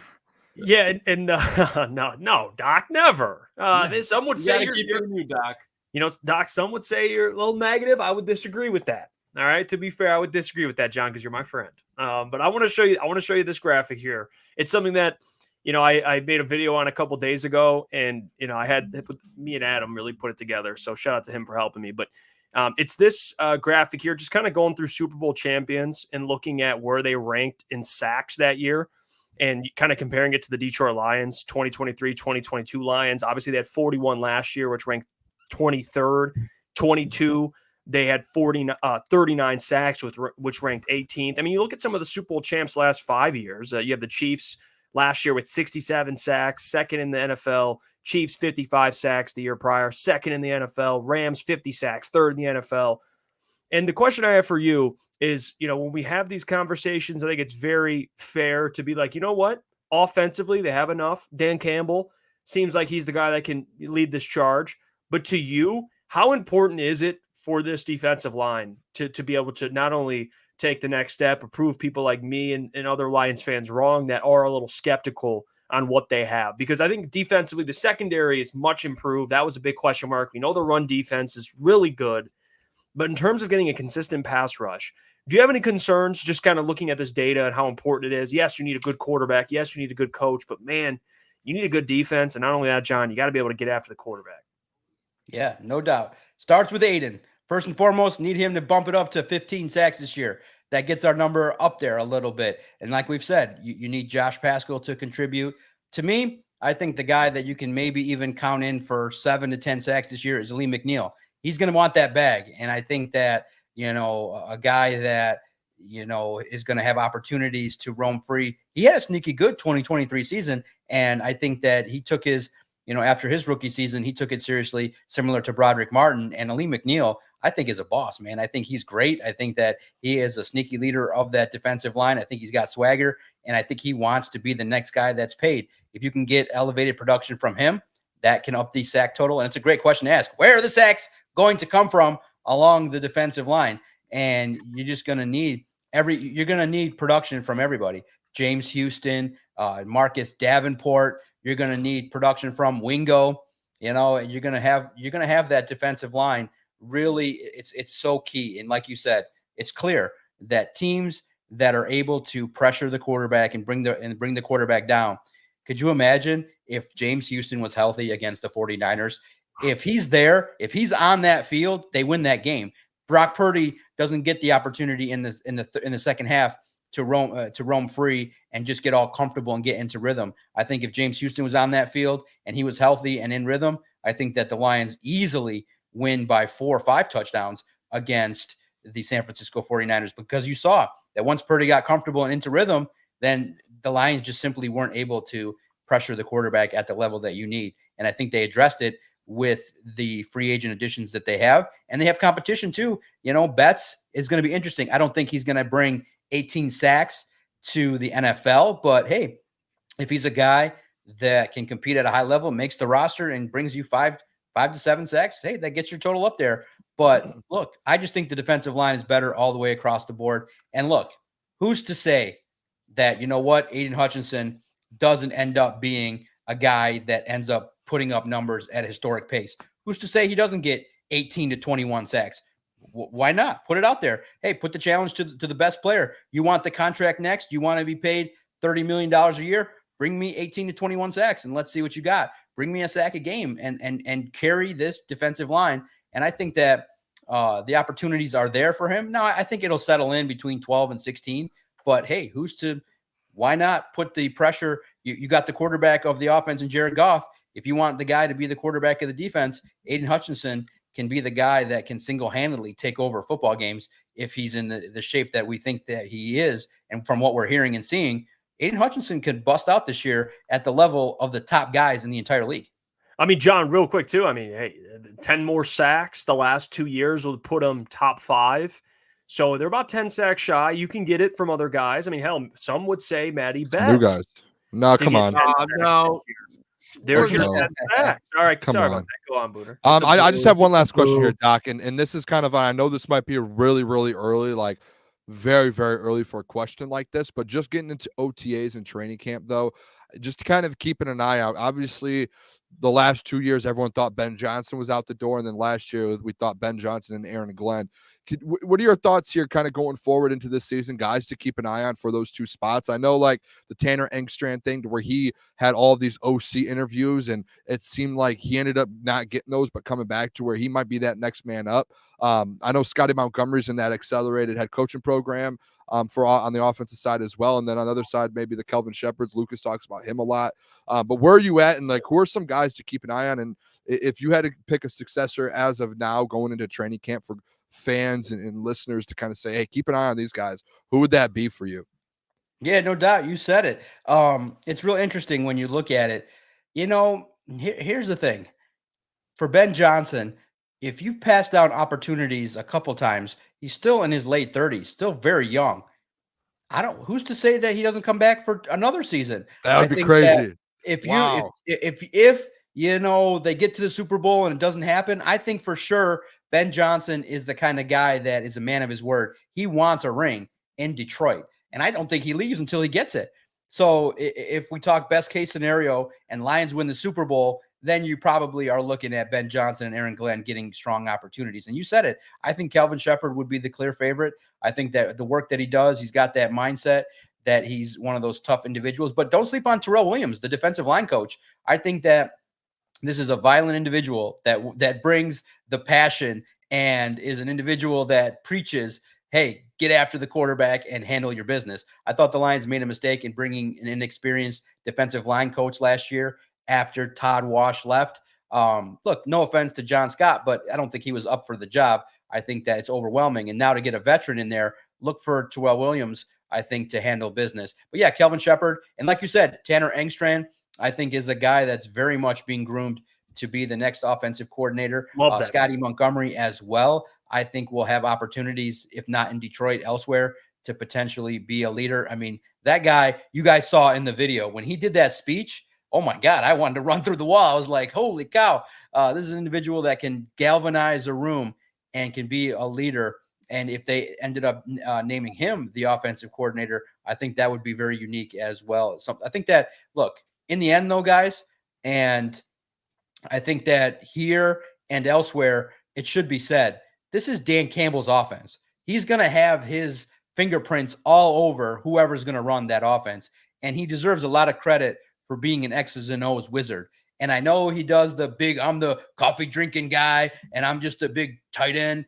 But behind the scenes, if you knew and understood the caliber of offensive mind that he's been around and what he brings to the table, he's an offensive wizard. And I think that Dan Campbell deserves a lot of credit for this offense and being part of the turnaround. Look, early on, made the mistake in bringing in Anthony Lynn, who wanted to run the ball a little bit. But look, Ben Johnson is somebody that put in the work, but Dan Campbell found out that, hey, this is a guy that is smart and put the responsibility on him. But also, it's a collaborative effort between Campbell and Ben Johnson. And Dan Campbell deserves a lot of credit for how great this offense is. And hey, if Ben Johnson leaves, I know people thought, well, what does that mean for Jared Goff? But to me, I wouldn't worry too much if Ben Johnson ended up leaving, because look, when you make the investment with Jared Goff, Dan Campbell understands what needs to happen to make this offense purr. And it's aggression. It's having talent all across the board. And man, trust me, he was studious. When Sean Payton spoke, Dan Campbell listened, and it's been awesome to see. And now to see Ben Johnson taking what he knows and blending it with Dan Campbell's offense, man, it's just been pure magic. It's one of the best offenses in the league. It's worth the price of admission. Real quick before we get you out of here, Ed O'Neill, last time you asked us maybe a question suggestion. Well, Ed has one for you. Ask DC if they found out what the hell the third quarter issue was. There you go. You'll probably get called negative though, so I don't know if that's fine. Yeah. But hey, John, look, I mean, they'll just say, look, it's a new year. We got new players. That was the weirdest thing that happened last year, was just one quarter that they just couldn't figure out. It was an adjustment thing, and it just ended up being something that they didn't figure out. Look, if it happens again, I'll ask it week 1. But in training camp, I think it's early on. Look, guys, you guys know that you don't turn on the negativity until week 1. Right now, it's all hype season. Right now, everybody's great. Everything's gravy, and the Lions are Super Bowl caliber. What kind of tough question am I going to ask on a practice day on OTAs when there's no pads and no it's not real football. So the best thing is the questions you're going to hear tomorrow, I can give you a clue, is what does this guy look like? How does Terrian look like? How do they look? What are your expectations? Stuff like that. You're not going to get a lot of in-depth kind of analysis from OTAs. Minicamp, you could get a little bit more based on the competitive levels and stuff like that. But this time around, it's just getting your first look, getting these guys in front of cameras and talking and things like that. But I would think that third quarter issue is going to resolve itself this year. Do you think there's going to be a the question? We had a conversation on the show last night, and I said I hope I hear this question Thursday. And if AG's there, just like the situation with Brian Branch, is he in this? Is he going to move back to safety? And if he does move to safety, and I know you said he does look at everyone like DBs basically, so there might not. But like if you do move him back there, and like say a Rakestraw fills in or someone fills in, then you have 3 guys back there with Iffy, Kirby, and Brian Branch. So where's that rotation end up turning? That was a question that I thought of yesterday on our show live. And I was like, I hope the doc or someone in that room maybe brings something like that up, especially with so many guys in the building there now. Yeah, no doubt. I think where guys line up and where they play, it'll be interesting to see if Branch is out there. It'll be interesting to see how the rotations look early on. But yeah, absolutely. Those kind of questions will be asked in terms of expectations. And they're going and really the answer is going to be, look, we love the versatility. We can play them anywhere. Dan Campbell will tell a joke. He'll probably be like, if we need Rakestraw to play linebacker, he'll do it. So that's the kind of fun that they'll have at this time of year. And it's great to see. But yeah, it'll being out there is fun. And I think the great thing with the Lions is the hype is going to be out of control this year. Everything's going to be analyzed. You guys, I mean, look, I've looked at, training camp photos and things like that, but everybody's looking at who's there, who's not there, who's wearing sleeves, who's not, who changed their numbers. It's great to see from practice. The appetite for Lions coverage is great. And to see where this football team was to where it's at now, it's just great. And maybe in the future, my favorite UFL media members might join me out there one day. And we'll rub shoulders with the great UFL Michigan Panthers media that is now out there. I got to ask you guys a question. Okay. Let's hear it, Doc. I didn't know if it's real or not or whatever, but did they put media influencers on your badge or did they just put media on your badge? I think they just put media. Okay. I've got my badge over here. I can go grab it if you want me to. Do you want me to grab a badge? No, I'll explain because we shout out to Adam from Honolulu Blues. He was down there with us. His badge had an influencer on it, which was just how it was. And then for us, it said media. So it didn't have influence. I thought, okay, look, when you put that on a badge and you put that publicly, it kind of diminishes the word media a little bit because influencer means, hey, we're looking for attention. And yeah, media is out there to cover it. But I was looking at that and I'm like, wait a minute. Look, you ain't going to get 20,000 people at Ford Field to watch the Panthers if I covered it. So it wouldn't matter. So I'm proud of you boys for getting out there. But I'm a little disappointed. I didn't see Jake Bates out there. I didn't see you guys talking to him. Where's he on the show? What'd you guys do out there? Just pose for pictures? Where's the inside analysis? We'll up our game, Doc. We got you. Listen, I am I could be a UFL connoisseur. I want to know about the great Spartan Brian Lewerke. What made him tick? Why is he doing? I want to know what's going on with Brian Lewerke now that he led them to the playoffs. What's going on with the head coach Nolan? So you guys, if you're going to go out there, bring us some juice. Let's go. I don't know jack shit about the Panthers. I don't watch nothing but Jake Bates. Noted, Doc. That's fair. Locked in, Doc. We're learning. Now we're locked in. Doc, I got a question proposal for you. Can you be the crowned Unk of Crunch Time? If we just refer to you as Unk from now on? Absolutely. Listen, right. I like that. Unk. Listen, anything you want to call me is great. Look, man, I was proud to see you boys hustling, and I know you're doing great stuff. I think that your boys' trajectory is like sky high. It's amazing to see what's going on in Detroit sports and how much coverage there can be. And the information nowadays with all the sports and everything going on. And to me, I don't know, I feel like the universe in some way, because, like I said, I don't want to talk too much about myself, but I just feel like digital broadcasting podcasts for so long battled the perception that it wasn't real media. Right. And then I just come across, I'm sitting there watching TV last night, and all of a sudden the commercial came on for Stephen A. Smith's 3-part documentary about the decline of traditional newspapers and the rise of digital media, debates, podcasting. And it made me feel great because more voices are out there. The media world is completely changing. It's looking different. And I always felt that podcasts, when I first started, when I got into it, I said, look, if I screamed it the loudest I could, it would be podcasts are real media. People have opinions. People can deliver content in that form. And to see you guys take it to the video platform and digitally and grow at what you did, like I said, you helped me grow my game. And now to see, look, if you want to call me Unc, no problem. But to be honest, if you want to be respectful, you can call me the Godfather. That's what I am, baby, because I was one of the first, not the first, but I'm one of the first podcasters that did a weekly show. We're going to drop episode 564 tomorrow. And I challenge you to find anybody else that's going to put their podcast number in a series in the 500s. It's not there because either they don't last or they didn't do it the right way to let everybody know when they started. I'm at 564 consecutively, and I'm proud of it, and I'm proud of what you guys are doing because the more stuff you do, the Podfather, there you go. Love that too, the Podfather. That is unbelievable. I mean, I got so many names now, I can't remember them all, but the blessing of doing this, and it's just fun to do, man. I get excited and to see what you guys, and there's more stuff coming. I think that you guys are going to take it to the next level, and everybody else doing it at different spots too are just making it all better for everybody. And the more voices, the better. So again, if you guys go out there, yes, taking pictures is great, but you also got to deliver the goods too. I want to know, Brian Lewerke. I don't know. Listen, I'll be honest. The Michigan Panthers is a tough sell because nobody knows anything about what's going on.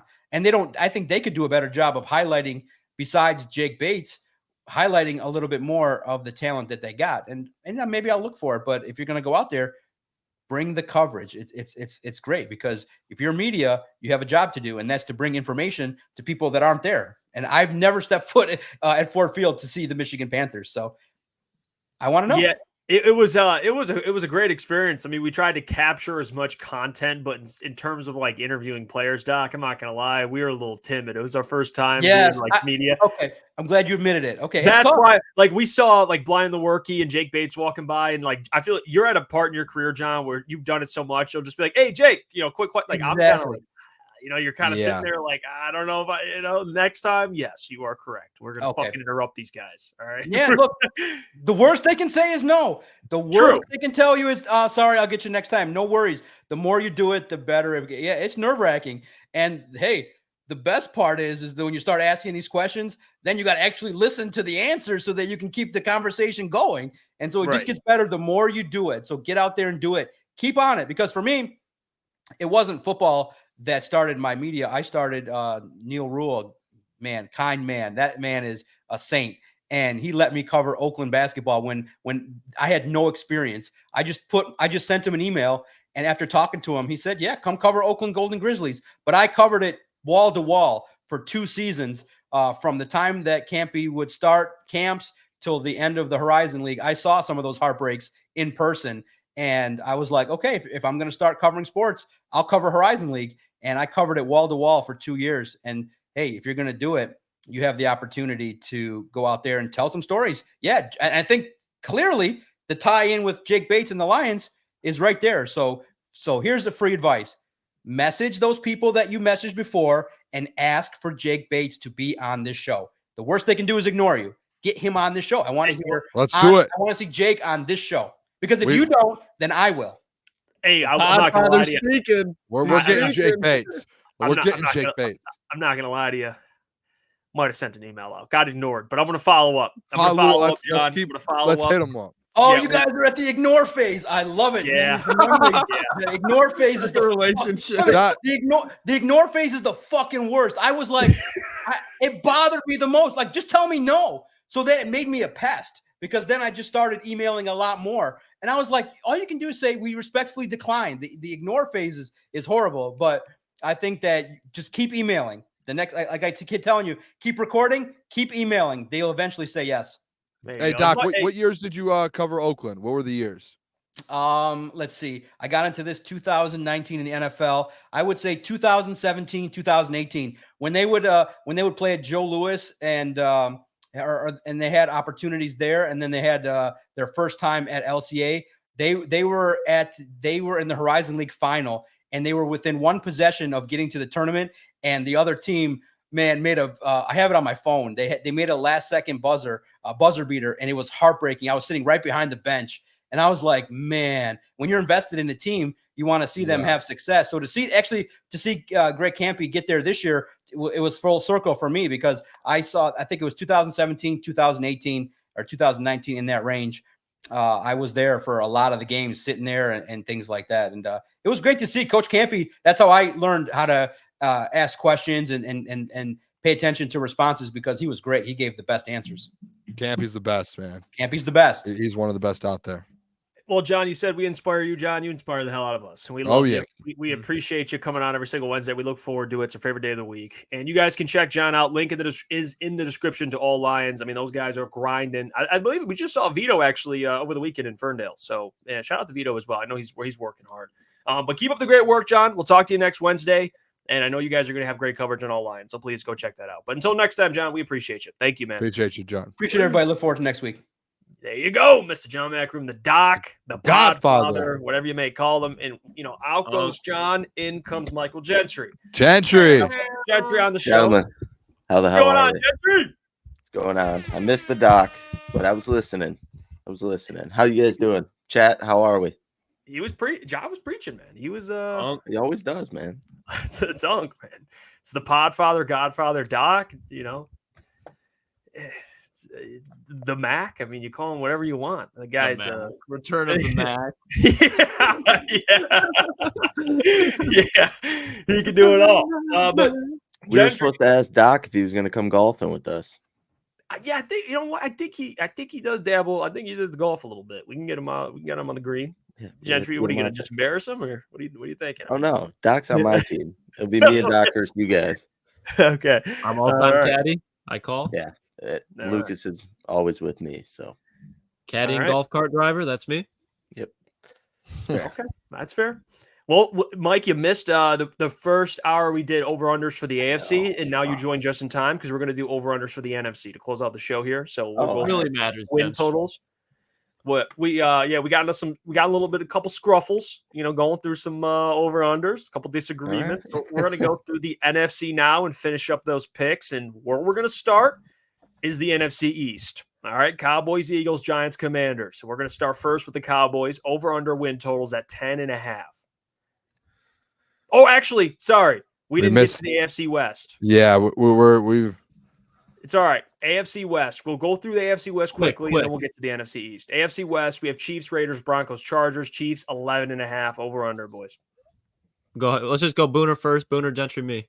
Over 11.5. Are we breaking it down or just over 11.5? Let's move We'll past go this quickly on one. this one. What about you, Gentry? Oh, over 11.5. I don't know. I didn't hear you say over, Lucas, or under. Yeah, I'm going over. I'm going over, too. The Raiders are at 6.5. Over-under. Wins. I'm gonna go I'm over. I think they got it in them. Yeah, I'm gonna go over 6.5 as well. I think they end up winning some games here. Me too. I'm going to go under. I think they win 6 games. So I'm going to go under. I love Antonio Pierce, but, man, that quarterback situation, they're going to have to figure it out. I'll go under. We'll move on. Broncos, 5.5 over-under. Under. Win total. Ooh, that's a bad roster. And honestly a pretty good division. Yeah, they're going under. I have the under as well, 5.5. Yep, under. I'm gonna go under 2. Sean Payton. You guys know I'm very fond of Sean Payton. I think this year, though, they don't have enough. They're gonna win probably 5 games. Over under Chargers, 8.5 wins. I had over 8.5. I think the Chargers surprised a lot of people here. I think a lot of people saw the receivers leave and some defensive players, and I think they're overlooking this team a little bit, but they do have some weapons still now, and they do still have a defense, and they have Justin Herbert and Jim Harbaugh. So I think they end up going over. I do think they go over too. Probably not by much. I think they'll probably win 9 to 10 games, but I think they go over. We'll go under. I think they're an 8-win ball club. I do. I just think they'll be a much better team next year. They'll be another team that's like in pretty much every game. I just don't think they'll be able to turn the corner year one with a lot of this offensive young talent. I'm going to go over. I think they win 9 games. Lamb McConkey, big year. Mm-hmm. And I think they, that secondary a little shaky, but I love Jim Harbaugh, so I'm going to go with the over there. Okay, NFC East, like I said, we're going to stick with the Cowboys here, 10.5 over under wins. I'm gonna be the guy that does it. I'm gonna say it. I think the Cowboys only win 10 football games this year. I think they go under. And I know they have this great defense, Michael Parsons. That I don't know. I just don't think that Dak Prescott, he could put the numbers up and all that, but when it comes down to it, I think they lose this division. I've been on that since the beginning that I don't think they win this division, and I think they end up winning 10 football games. So I think they go under. I wouldn't be shocked if they end up winning 9 and struggling to get the wild card. We saw the playoff projection of them not even making the playoffs from Bleacher Report. I wouldn't be shocked, to be honest. A down year for Dallas. They didn't go all in. Supposed to go all in, didn't go all in. They went all out. Lucas? I was going to say, yeah, this is an 8-9 win football team. I mean, I think this will be a team that maybe at the first they'll get off to a hot start, but then there's going to be a blueprint to how to figure them out. And Rico Dowdle and Ezekiel Elliott aren't saving you from that. I think people are just overlooking Tyron Smith leaving that team. And I think defensively they have what they always have, but they just lost Dan Quinn. So I think that matters a lot. And I think even teams like the Commanders, I could see the Commanders and Cowboys fighting for second place in that division this year. So the Cowgirls are going to be the same old team that they always have been. It's probably a little bit worse in the regular season. Yeah, I'm not too confident with their running back situation either. Obviously, they still have some of the pieces on the offense. They still have the wide receivers. They still have Jake Ferguson at tight end. But I think that's going to be a whole lot different without Tony Pollard in there. So I'm going to go under. Yeah, this is easy. I'm going under. Honestly, I might even take it a step further. I might even say no playoffs. Mm-hmm. Lions didn't make it. Lions didn't make it 9-8. Yeah, so, I mean, even if you look like the Rams, there could even be like the Bears and the Buccaneers potentially. Yep. So I'm gonna go under for that. Eagles over under 10.5. Easy over. Eagles end up winning the division. I think this is one of the one. I think this might end up one of being the easier win totals to hit over. I think they easily win 11 games. Yeah, I agree. The Eagles honestly can completely make a run for the number 1 spot in the NFC. I think they could. Yeah, they're going over 10.5 for sure. Like Booner said, I've been picking them to win the division as well. So they're going to do that, and they're going to win at least 11 games. Yeah, it's easy. I'm going over. Giants over under 6.5 wins. I'm going under, guys. I don't trust this team at all. I think this is like, and I know everyone loves the Brian Day. Like, I think this is the year they go under and Brian Dable gets fired. I wouldn't be shocked. Wouldn't be shocked. You have to think about it. There are a lot of coaches get fired every offseason, and there were so many this last year. You're gonna see some that surprise you a little bit this year. I wouldn't be shocked if the Giants end up going under. They didn't get a quarterback in this year's draft. They got Malik Neighbors, and he doesn't even want to be there himself. Everything in that Giants organization. They lost Saquon. There's name me one good thing about this Giants team right now. I couldn't do it for you. Besides Malik Neighbors, I couldn't do it for you. I think they end up winning like 5 or 6 games, and I think Brian Dable ends up getting fired. Yeah, I mean, I don't hate your take about Dable getting fired just because of the circumstances that he's been in. I don't think he's a coach that should get fired. But to your point, if you've been looking that bad as a team for that long, it's kind of hard to keep the head coach around there. But I'm going under as well. I mean, Booner, I do think they have an elite defensive line. They got Brian Burns, Dexter Lawrence, and Kayvon Thibodeau, so that's going to make some noise. But outside of that, losing Xavier McKinney is a huge loss for them. Losing Saquon was literally losing their organization and their team, their marketability, everything. Malik Neighbors is nice. I think he's going to be a good wide receiver in this league, but not when Daniel Jones is throwing him the football. So this team offensively is going to be in hell, and defensively they could probably be a top 18 unit, but they're going to be picking top 5 again in this draft next year. Yeah, I'm going under too. I don't trust Daniel Jones. I don't know if Dable will get fired. I like Brian Dable as a coach, so I'm not going to go that far yet, just because, like Lucas said, the circumstances he's been under. But I do think this team goes under, and then he will be under some pressure. And I think they kind of take a different route as far as quarterback goes. Obviously, they bring Drew Lock in, but that's nothing. They need to go out there and get a real quarterback. They can't go forward with Daniel Jones. So I'm going under. Here's Oh, where God. This is where I'm at, fellas. All right. Tommy DeVito. They had DeVito, and they won 6 games. So, and I know, I understand that, but I'm going to go over. I think they win 7. Wow. Okay. I think they no win way 7. You say the Colts are a 7-8 win team, and then the Giants are 7-8. I mean, this man will go at the Titans. You can't do that. Oh no! What did I miss? I'm gonna go 7. I because you know what, a lot of it has to do, and maybe I'm a little indifferent on this because I get what Booner's saying, but also with Brian Dable. But I just love Brian Dable too. I think he's a really good coach. It's nothing against Brian Dable. Again, he's a great coach. But when you're in that position for so long, eventually you have to win football games. If he was the coach of the Detroit Lions and the situation that was happening right now with the Detroit Lions, you would be like, yep, we might need to make a change. Yeah. Hey, this is an offense, the Giants offense, which was damn near dead last in the NFL, and they won 6. So, if they get a couple based on, hey, we're doing the logic with like, well, they won this many games with Gardner Minshew with the Colts, and that's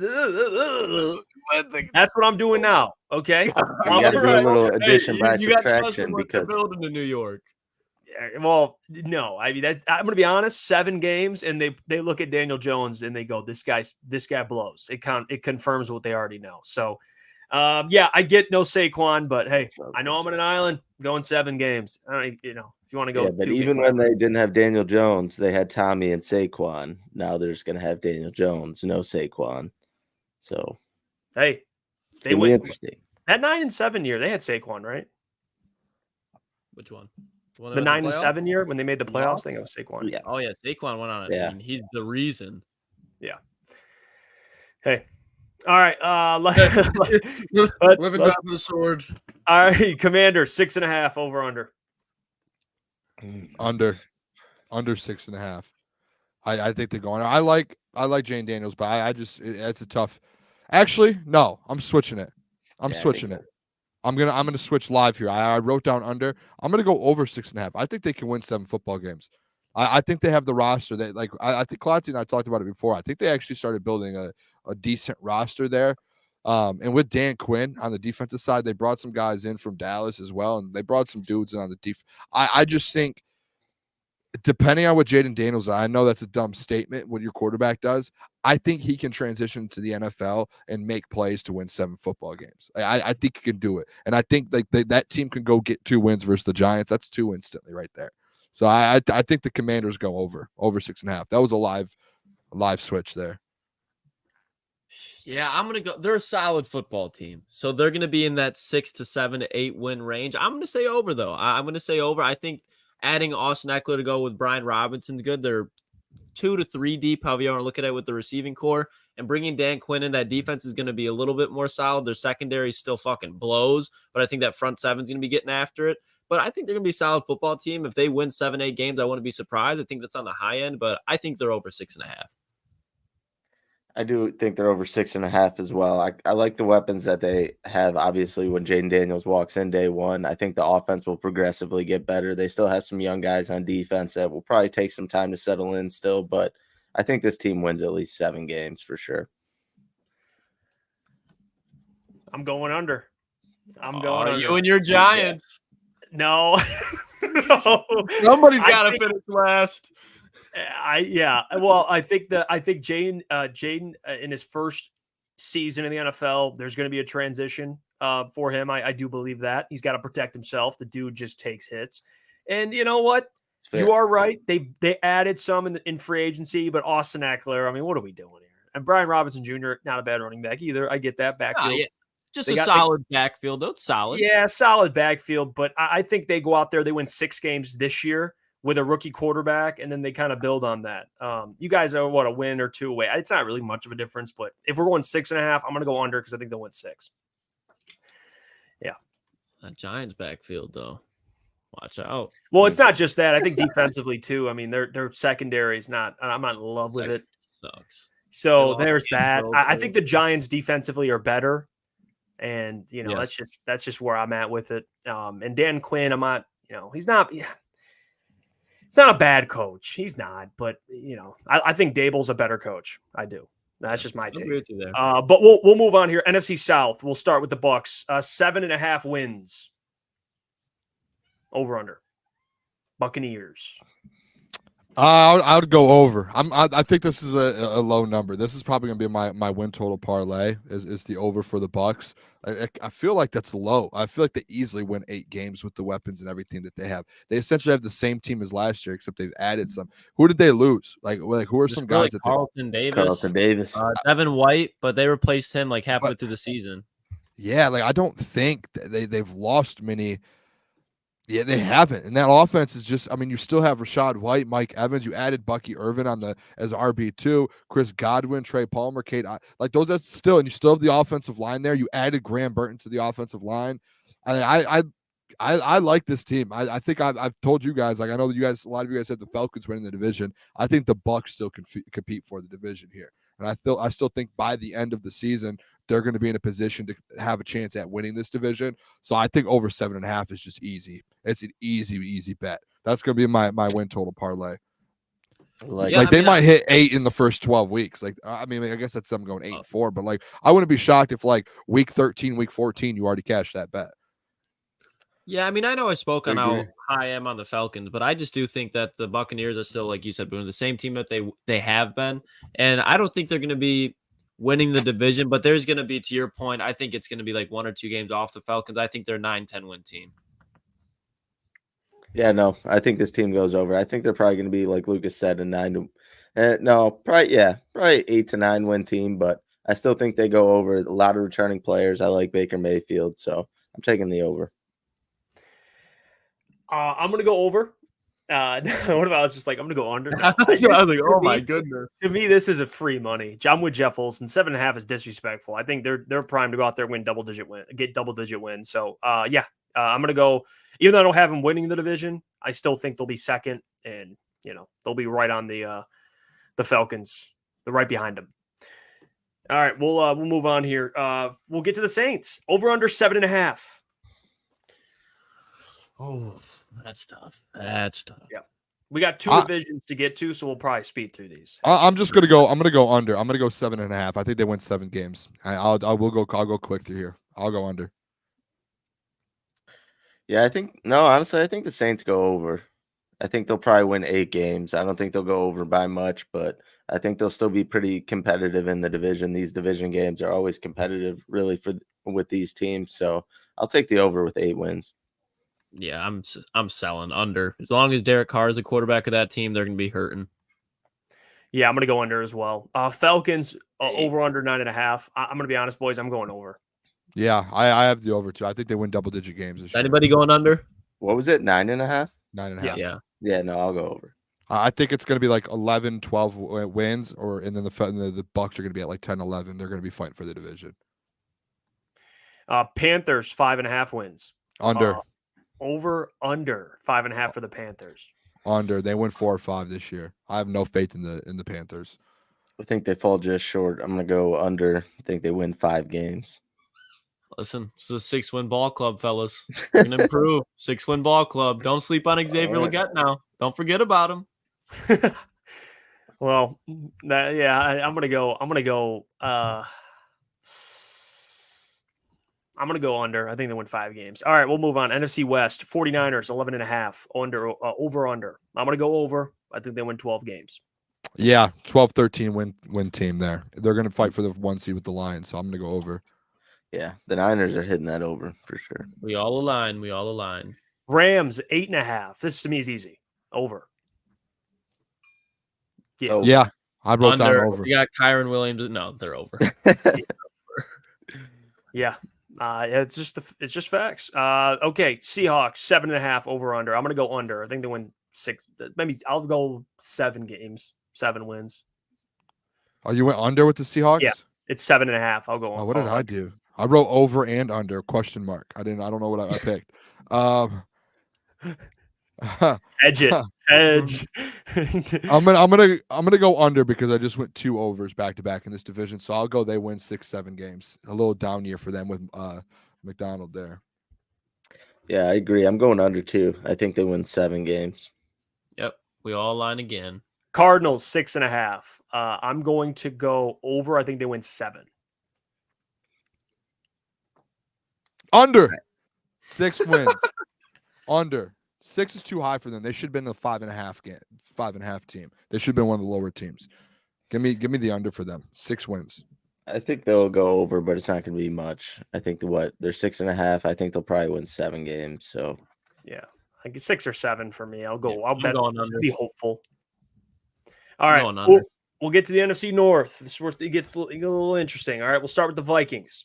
Over under 7.5 wins. I'm going to go under. Sure about that? I'm sure. Oh yeah. Sure. I'm positive. going under as well. Under 7.5. I know I was a JJ guy, all that. I just think one of the team there has to be some teams in this division that go under with the 2 teams at the top. I think it ends up being the Vikings go under. I think they win 6-7 games, and then they're going to get a top 10 pick next year, add to that roster, and kind of get back with JJ McCarthy. But I'm going to go under here. I feel safer taking the under than taking the over with them. A lot safer.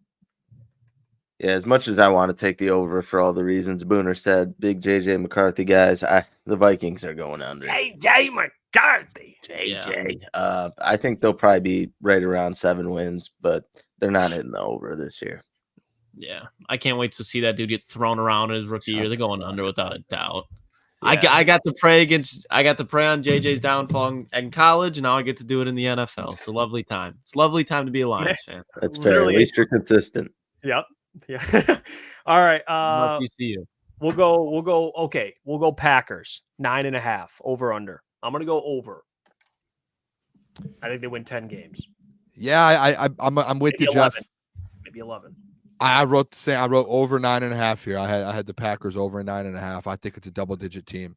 A lot of people do think the Pack. I've actually heard this around Detroit a little bit. People think they're going to take a step back. I think the Packers stay put. They end up winning 10, 11 games. I truly do.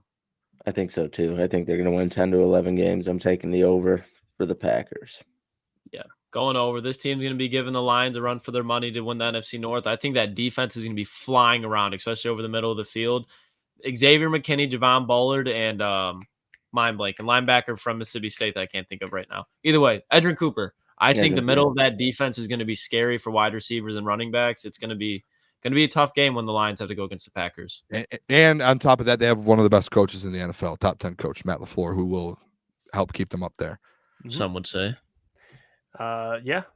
Well, I'm going to move on here to the Chicago Bears. Over under 8.5. Let's just do it. No, I'm kidding. I'm not going over. I'm going to go under. I think they win. Whoa. Yeah. They were at 8.5. Whoa. I can't go 9. I think they win 7-8 games this year. I think they're about 500. Really? Mm-hmm. So, Jeff, I'm spot on with you. I know Caleb Williams. I know they added a lot of weapons. They've done a lot. Their defense is getting a lot better. I'm one of those guys outside of the CJ Stroud or there's like these one-offs. I just think as a rookie quarterback, it's hard to win in this league. Like you have to learn how to win in this league, no matter how good you are. Look at the Peyton Manning. Like look at some of the greats. Like they've struggled. Trevor Lawrence. Like you throw a lot of picks to start. You have to get used to the offense and the different level of football. And yeah, Caleb Williams might be generational talent, but it's tough for a rookie to come in the NFL and just win right away. So I'm under 8.5. I think the 7-8 win mark is fair. I don't think that's far off. So I think, if they land at 8, wouldn't be shocked, but I think that 7 spot's a little bit more likely. I'm surprised here, fellas. I thought Jeff was 100% taking that over, but I'm going to do it. I think the Bears win 9 games. I think it will take some adjusting early on. Obviously, I think Caleb Williams will settle in, and I think they'll stretch together some wins towards the end of the year, and they'll hit that total. Yeah, I mean, the Bears are another solid team. I think it's cute to say that they can be in the offs, but boys, they're not going to be dancing in the offs. They're going to be struggling a little bit. This is a very tough division for a rookie quarterback to step into play, not to mention in a franchise where there's never been a quarterback to throw, I believe it's 30 touchdowns and 3,000 yards. So I think it's outside of Caleb Williams' talent, it's going to be really hard for him to succeed just within the division. So I'm going to go, they're a 7-win team. They missed the offs. Cute story, though. Damn, Jeffrey. No, yeah, no, oh yeah. I'm gonna stay on under. I was flirting with that over, man. We know you were making love to it almost. Because I know people, and it's not people are Jeff a Bears fan. I just think the Bears are going to be a threat, man. They're going to be a threat to the Lions. In what way? They ain't. Not for the NFC North in the games, like head-to-head matchups, absolutely. Not this year, but man. Oh, in the future, yeah. If we're talking about in the future, I mean, yes. I'll give you your flowers then, but they're just getting watered right now. They're not. It's not even sprouting. Caleb Williams, he's still got a beating to take. All right, about a year. All right, but go to the Lions. This one to me, boys, is I know it's the Lions. We're a Detroit-based show, but at the same time, it's 10.5. Like, to me, this is just disrespectful. 10.5. Are you shitting me? Hit these. Unless there's Jared Goff goes down, they're winning at least 11 games. So easiest over. One of the easiest overs actually on this entire list. So easy over. Yeah, we did the record predictions. I had 13-4. So 10.5 is a steal. I think if it was at 11.5, I would still take the over as well. I think they get 12, 13 wins this year, compete for the 1 seed. Seeing the 49ers at 11.5 and then seeing the Lions at 10.5, I feel like it should be both 11.5, but that's just good for us because we get to bet on the 10.5. So I'm taking it. Detroit Lions will go over 10.5 easily. They'll have that done by week 14. You'll hit. It's fair. Yeah, I'm taking the over too. And Booner, maybe it has something to do with the Niners schedule. Maybe, I don't know. We haven't gone that far deep into it, but I think the Lions still hit 10.5. And like you said, I would take them at 11.5, excuse me, as well. So I'm banging the over. I think that line moves. I think it moves to 11.5. It has like, dude, 10.5 to me. It's always something fishy, when you see 10.5. Get it in early. Get it in. Yeah. It's fair. But that's the way to close it off, fellas. We did our over-unders. We had the doc on. John Maakaron. It was a great show. I do want to answer this question. Easy put it in there before we close the show. Mailbag. Who finishes with more total yards, Christian Watson or J-Mo? I'm going to go with J-Mo. All-purpose J-Mo. Yeah, J-Mo. Watson hasn't been able to stay healthy. Obviously, J-Mo has missed some time too, but I think all-purpose 100% J-Mo. Can I give something out real quick? What's up, bro? Sure. Go ahead, Jeff. My bad. No, I'm gonna go Christian Watson. I think Christian Watson can be this year with another year under Jordan Love's belt. I think he could be 1,000-yard guy, and I think J-Mo is just right behind him. Maybe the rushing, you're right. Total yards, yeah. They're gonna run him too. Packers Christian Watson. They're gonna feed him. And I know they got a good collection of wide receivers there, but I'm gonna lean. And I love J-Mo, but I don't think Christian Watson's in like a number one position potentially, and J-Mo's not. He's like the third option, so I'm gonna go Christian Watson. But it'll be so close. What's up, Boone? What were you saying? Never mind. I was gonna give out a parlay for these, but they won't let me parlay them right now. So I don't know why. Usually I feel like you can, but it's not letting me. By the way, the Lions at over 10.5 is plus money. It's like plus 105. So get it in now. Ooh. But I do think J-Mo. I would go J-Mo over Christian Watson, honestly, because I don't know. I think all purpose. If you look at it, I think there's a chance, and we all have this kind of agreement. J-Mo's going to have a breakout year, and like with the Packers, they do have Romeo Doubs, Jaden Reed, Luke Musgraves probably have a big year. Dontavian Wicks, like Klotz broke it down when we had the Packers beat right around, was like they have a really big, like a deep wide receiver room. It feels like, and I think the Lions are going to rely a lot on Amon-Ra, Sam Laporta, Jameson Williams, Jahmyr Gibbs. Like I think that's the go-to guys. So I wouldn't be shocked. Well, that'll do it for tonight. We appreciate you all. Have a safe, blessed night out there, and don't forget, tune in tomorrow because we're going to get to the Marcus Spears stuff tonight. Tomorrow we didn't have time today, and we're going to get to our fantasy running backs tomorrow. So that'll be the talk of the show. Until tomorrow, we appreciate you all. Love you guys. Deuces.